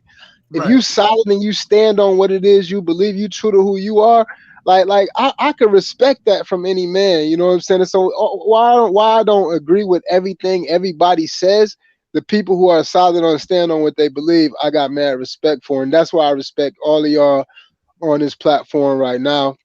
You know, there's much respect to everybody, man. I'm so happy that I connected, you know, with all of y'all, and I just wanted to, you know, say that.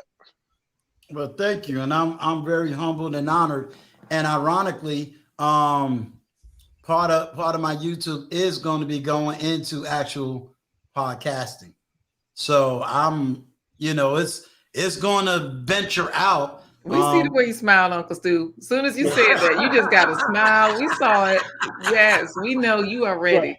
You doing it. Yeah, it's definitely going in that direction. And you know, again, if I had to say, yeah, of course I'm doing it for God, but you know, I told my daughter I gotta build something. So when I die, you got something, you got a legacy. I don't have sons, you know, so that's my legacy. I'm gonna tell you this podcasting thing, man, it's on a whole different level for me. Like, you could just sit there and get into your own zone. And it really is like really easy for me to do it, and like the responses I've been getting, like the downloads and all of the people leaving me comments and stuff like that. Not because I put it on YouTube too, but it's actually on a podcast platform. I mean, I really feel like we should all be, you know, transferring at least the content that you use on YouTube over into a podcast, a vocal podcast, because it's so those crowds like to listen. They listening to you on your commute. You know, when I get off here, I'm downloading one for tomorrow at 5 o'clock in the morning, because people listening to it while they go to work. You know, my podcast catch people because it's called Fat Broken Single. Fat Broken Single. Like who ain't gonna be curious about that? You know what I'm saying? And I get to tell them what each and every one of the things mean. You know, but I definitely feel like it's so much talent on this chat right here, this on this platform right here, is just so much talent. Like XDMC was saying, man, I like the vision is so large for me right now. Like I'm in a whole different zone as far as my mindset right now, man. And so I hope you do the podcast as well. Y'all go check out that. I'll tell you what humbled me. That would be awesome. That would be awesome. I'll tell you what humbled me was the people that showed up within this last week.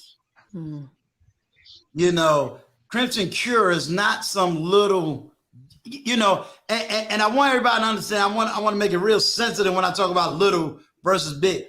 Crimson Cure is just not some small YouTuber. You know, she got a big name in the manosphere as well as outside. So when you understand content creation, you recognize that these people really ain't got time to be running around to somebody that only got 200 members or 300 subscribers. And for her to have come on this platform and gave authentic time, that's huge.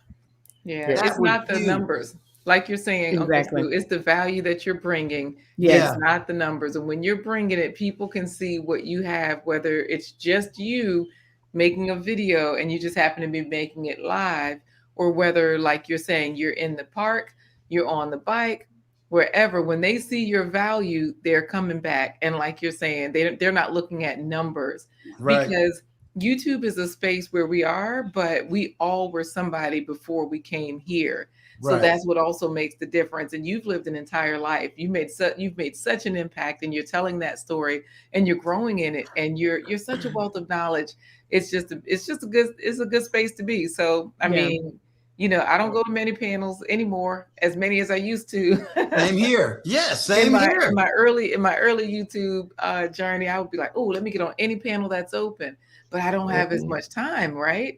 And so, it's an honor to be here tonight. So people see you. Tell Corey, I tell Corey I gave you grace. You was allowed to talk because you said some good stuff. and I'm glad you said, Uncle Stu, in regards to your podcast. One Yes, thing sir. you're going to start realizing when you get on YouTube, you think you're just going to edit your resume is going to expand fast because you think like I'm thinking I'm just going to come here and ride my bike and work out. No, it turns into I'm doing health videos. I'm doing this type of videos. It just I don't want to say it gets out of line so fast, but you start realizing I call myself a personal trainer, health coach. Right. But I'm a content creator now. It's like, and that's a whole different ball game.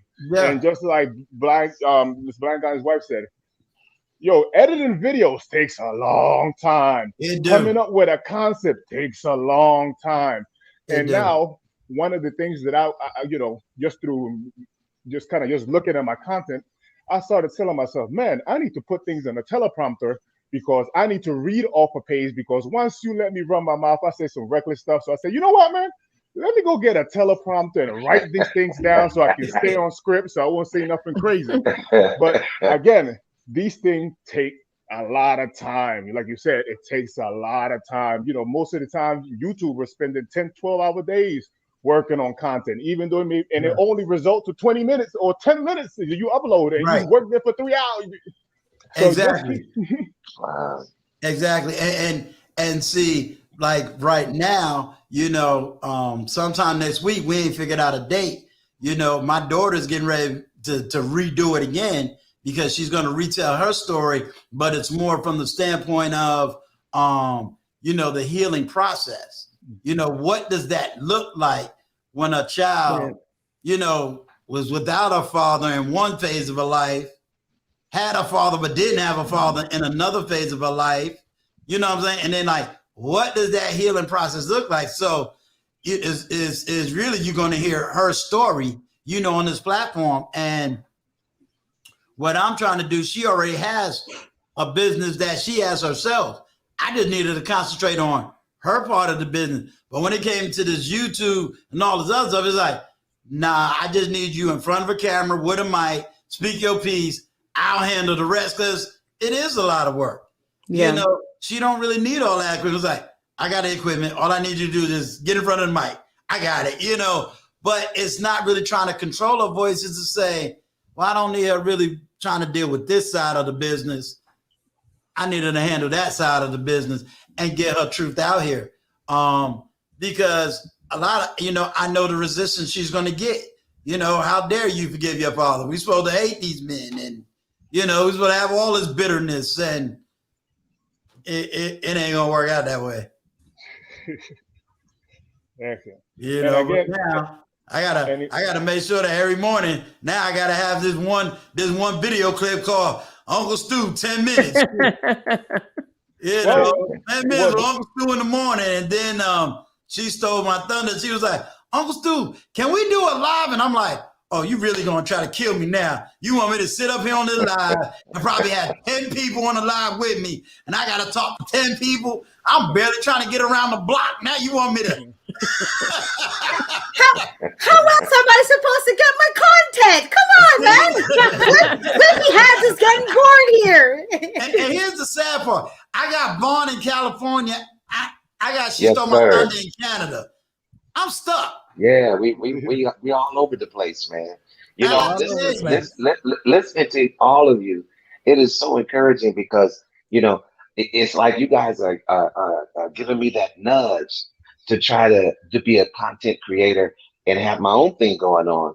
But I'm still learning how to express myself in these YouTube streets, and I'm becoming more comfortable with speaking and addressing certain issues, knowing when to pull back, knowing when to push back, Right. knowing when to chill, and so many aspects of just the communication aspect of it. And so I'm enjoying being on these platforms and being able to share my opinion, and I've learned a great deal. I've learned such a great deal. And sometimes, Mr. Vaughn, Vaughn, I think you'll do great on podcasting, man, and you don't even have to really censor yourself like you do on YouTube. exactly. I would say Oh, wow. you're more Okay. of a podcaster than I would even Okay. say a YouTuber. Okay. Because I don't That's know, something to look into. Melissa, have you heard Gail Lockett isn't on here tonight? If you ever get a chance and Gail moderates you, ask Gail to share Mr. Vaughn's. He did something with Frank Gooding. Frank Gooding. Yeah. Vaughn did. You ever heard like a good radio acting? Yeah. If you hear Vaughn's radio acting along with OG Patrice, wow. Yes, he did an excellent job. You were watching TV, you ready to cry. Vaughn did something, and I was like, "What in the world?" He's got a good speaking voice. I mean, I can hear that. Yeah, I sing as well. You know, I just haven't done as much singing as I used to. But yeah, I have a singing voice as well. I can hear it. But man, that's right. We're gonna get Before the Billions and him to sing tonight. I'm gonna clip it for all to see. Okay. Well, look.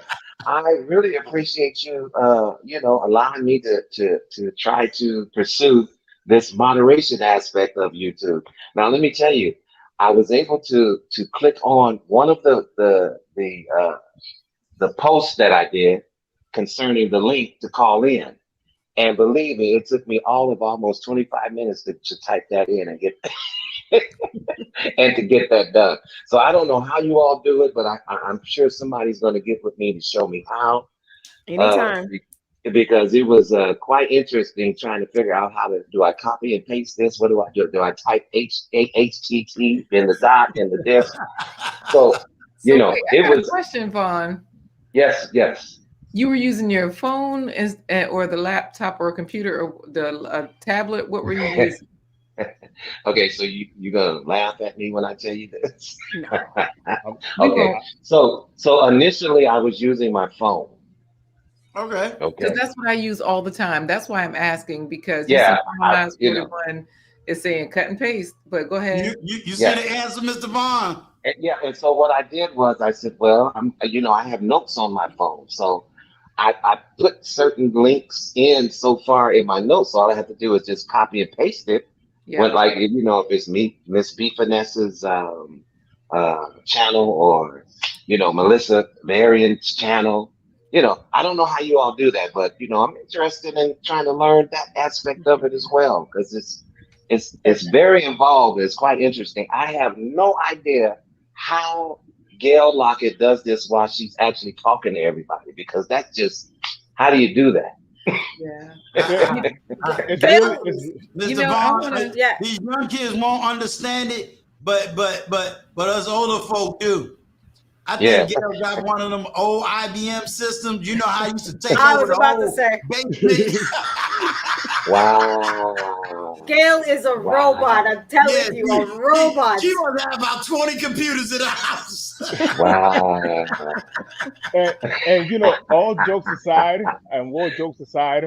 I mean, I am really thankful for the moderators, because quite and truly, I wouldn't be able to get one subscriber if it wasn't for them. Every time see me come in, and that goes for all content creators, especially Gail, Tim Howard, MPI, and all these moderators that I see on the chat. I mean, they do an excellent job. And us as new content creators, we cannot grow our channels without them. Because anytime they see us in the chat, man, they throw up your link.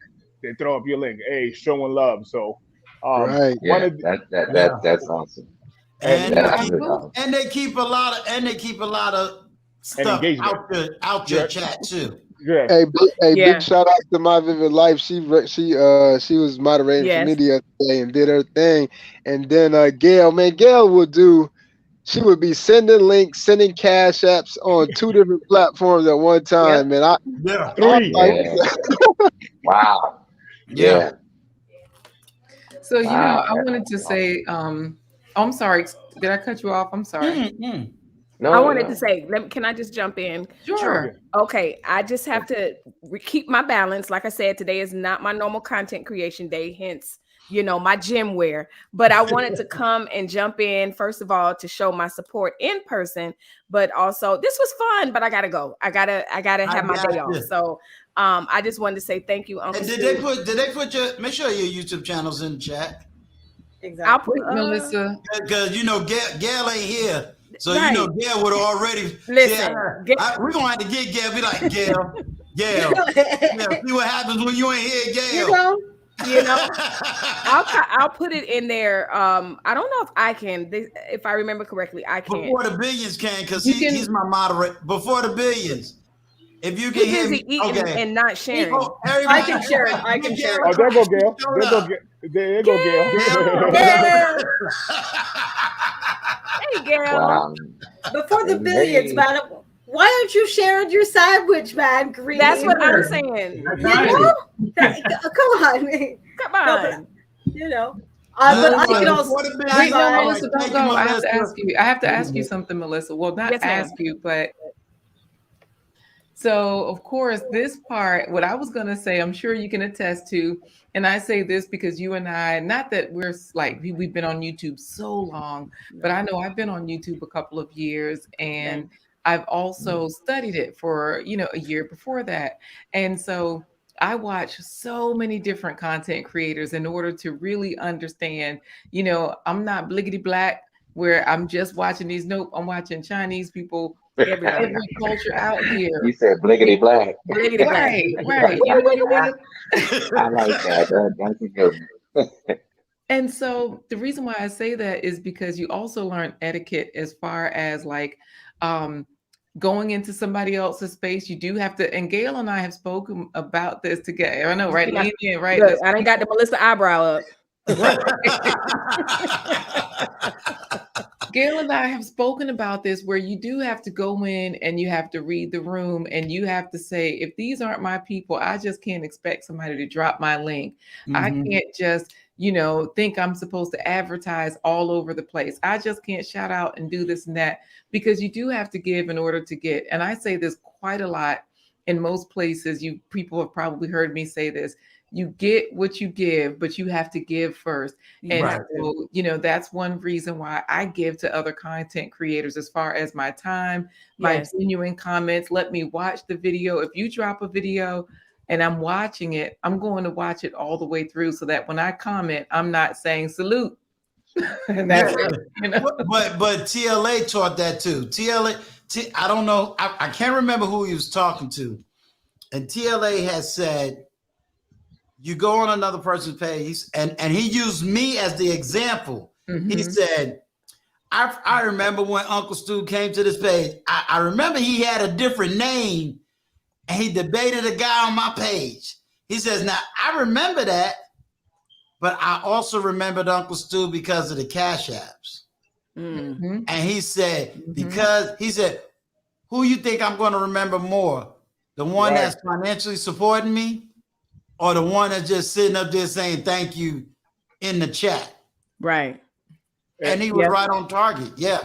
To So- answer Go ahead. Quita, before I head out, you're absolutely right. One thing in studying and all the ingesting of YouTube that I have done, one thing I know is that some of these larger content creators will absolutely call you out in their chat and tell Yeah. you, don't come on here with all of that.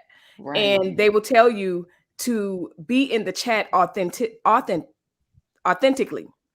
And if your channel if the fact that you have a channel comes up, good. But if it doesn't, don't go panhandling in people's chat. And that is always, and then Because you know, it is another seen thing as that it I is seen learned that way. is- It's yeah. seen as panhandling. That's exactly what it is. And the Yeah. other thing I learned is the fake comments. Oh wow, this is great. This is good. Don't forget, I do have a channel. And you like, Oh, wow.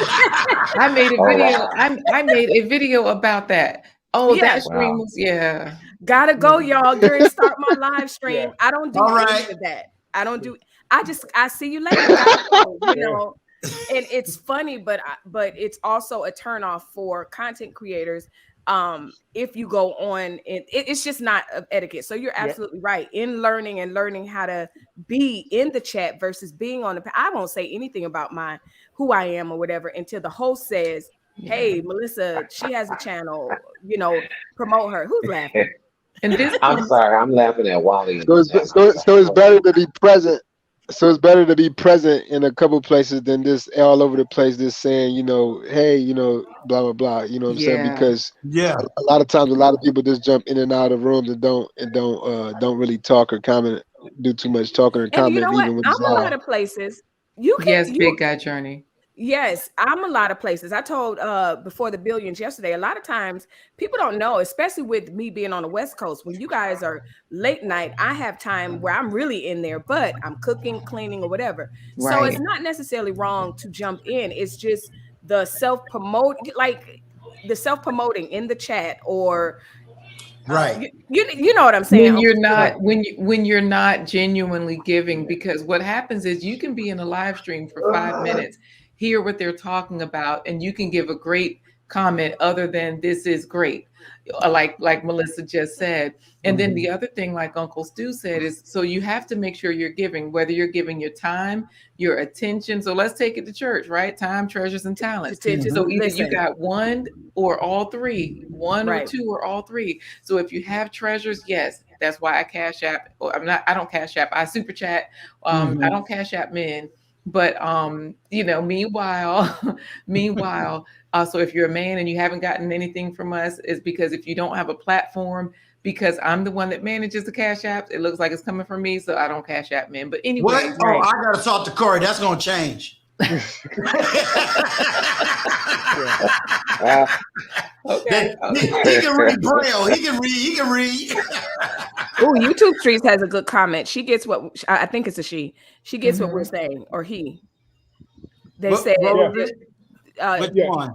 YouTube Streets. She said, I don't know if it's a male or female. There's I'm a lot of sorry. so-called panhandling or manhandling, if you will, in the manosphere. That is why I like Gail. She is one of the few females that is genuine. Others are just using it for self-promotion. Yeah. Yes. Yeah. And so, Yeah. so that's where I'm saying, though, I definitely try to either give my time or my talents when I'm saying, hey, Vaughn, I got you. This is what you do. Or Big Guy Journey, when I was like, okay, I'm not even supposed to be on here, but let me hop on here to show you how to put a label up or get your sound right, or whatever was happening that night.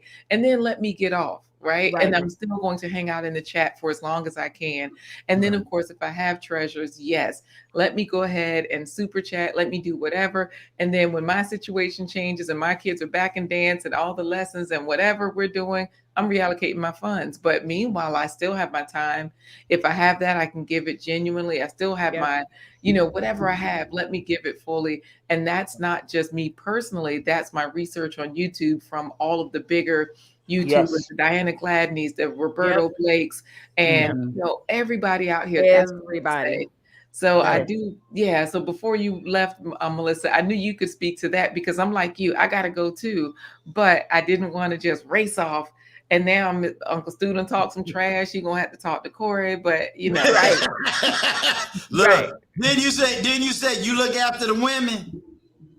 That's it. I gotta look after the brothers now. I gotta look after the brothers. Okay. And just to add to that, which is very important, I'm a very, very firm believer. If I'm in your chat, I'm dropping a super chat. I'm dropping one. I don't believe in dropping less than $20. I'm gonna give you Real $20. talk with Melissa Berrien. No, I'm just kidding. No, I'm kidding. No. All that etiquette talk. Just went out the window. Blood drop. No, I'm just kidding. But it goes back to what Uncle Stu says. Who do you think the content creator is going to remember? The one who dropped money or the one who come and just salute? And sometimes you don't even have to. Listen, man. Half of the times I'll go inside there and Gail will tell you. I would say, shout out to Gail, and I drop a super chat. I'm just here, just to want to acknowledge them. You know what I mean? Love Gail. People remember that. They're going to remember that. So don't be stingy with your money. If it's just $5, drop something, say something on the subject. Don't come over because, like you said, you look like a mooch, and you look like a mooch, and you should be blocked and timed out at least at a minimum, because I do see that on the chat a lot.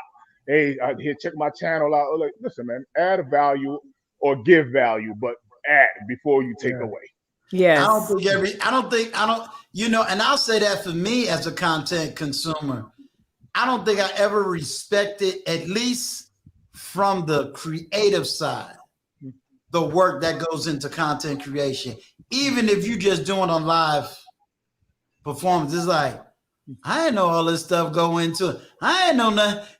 I didn't know I had to do all this sound check with the headphone. I didn't know I had to do, or man, it took me less than 20 minutes to do this video, but I ain't know nothing about all of this.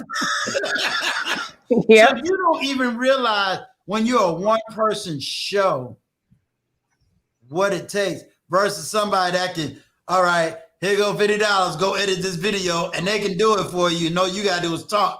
When you're a one-person show, that's a whole another That's right. subject. Yeah. Yeah.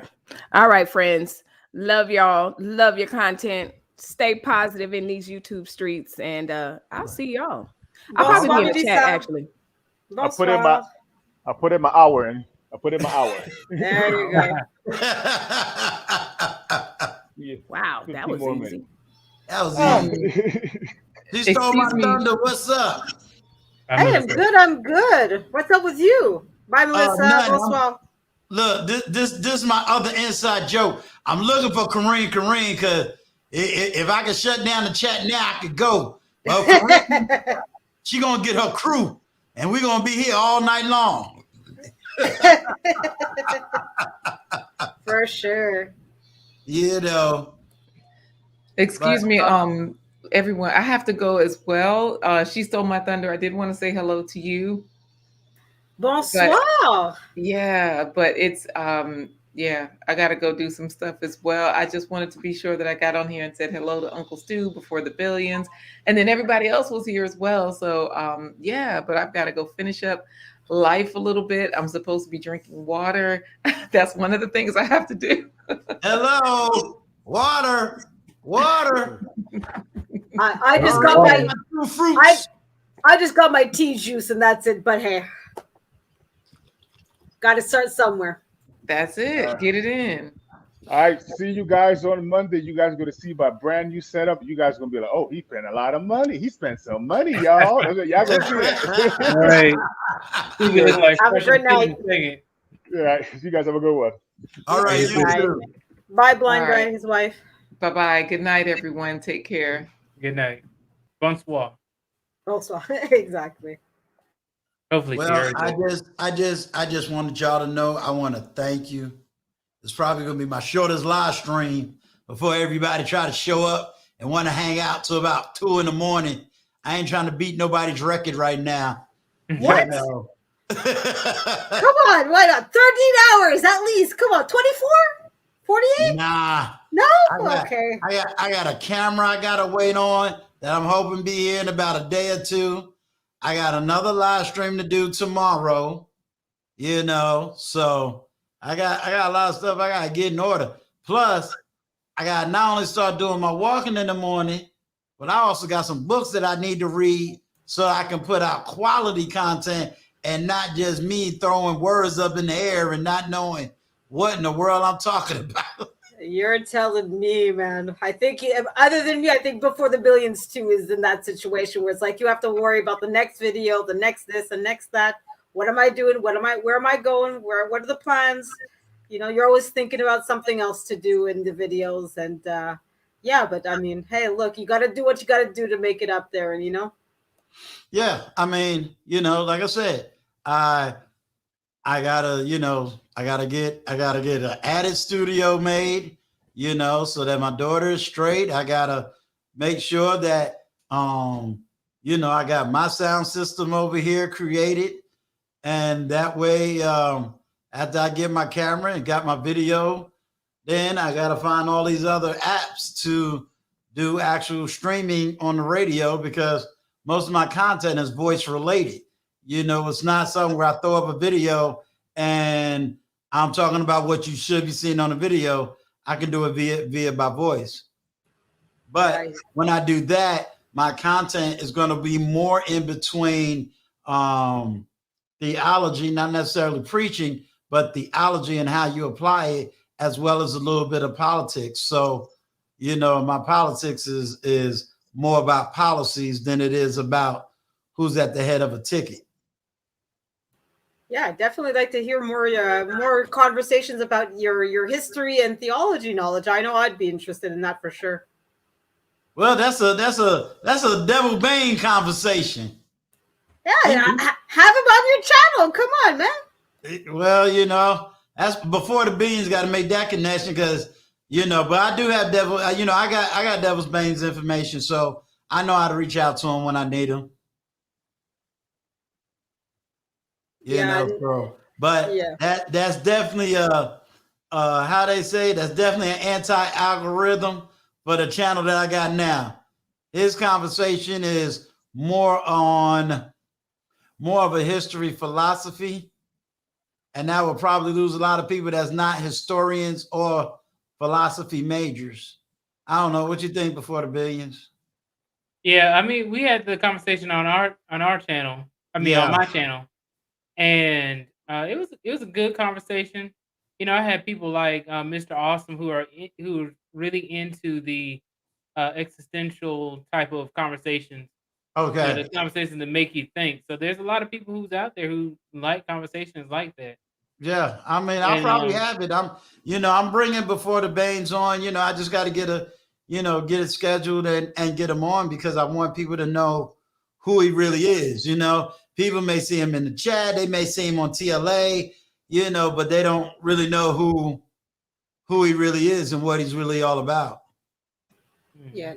Yeah. And worst case, That's why when I was on Before the Billions channel talking to him, I had to let I didn't want him to he knows my heart, but at the same time, it was like, nah, I just want to give you a couple of things to think about. Let me give you some added stuff that, or added books that you may not have access to, or you may have never read, just to add to your arsenal of knowledge, because when you're in your 20s and you're kind of searching out your spiritual life, then I do not impede my knowledge into a 20-year-old because that's the journey.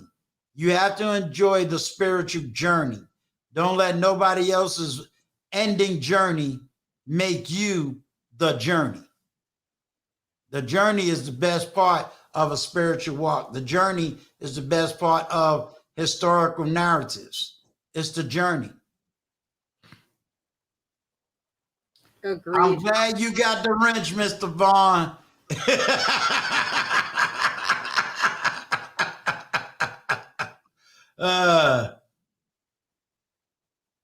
Thank you, YouTube streets. Appreciate you. I appreciate you. Much love and respect to you. And I didn't shout out Snuggles. Everybody, y'all shout out Snuggles. I ain't seen Snuggles in my little chat in a minute.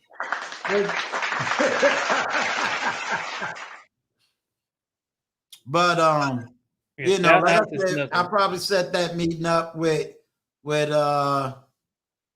Devil's Bane.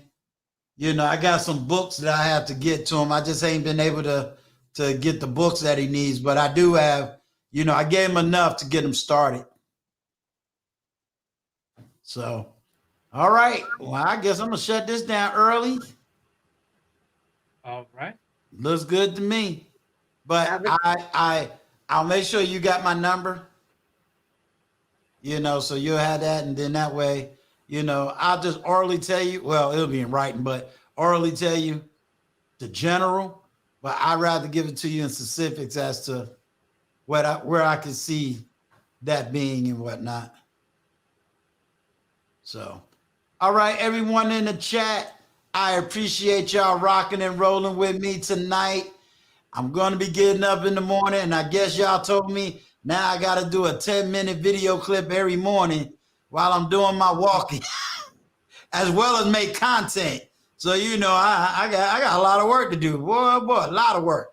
But it's all right. I love y'all. Love y'all. Love y'all. Tough love. Appreciate you, my brother. Salute to you, sir. We're going to stay positive no matter what the numbers look like. We're going to keep it positive, and we're going to keep it moving. To everybody, I thank you.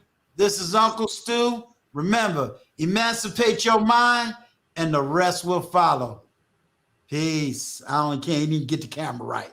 Peace. Exactly, guys. Good night, everybody.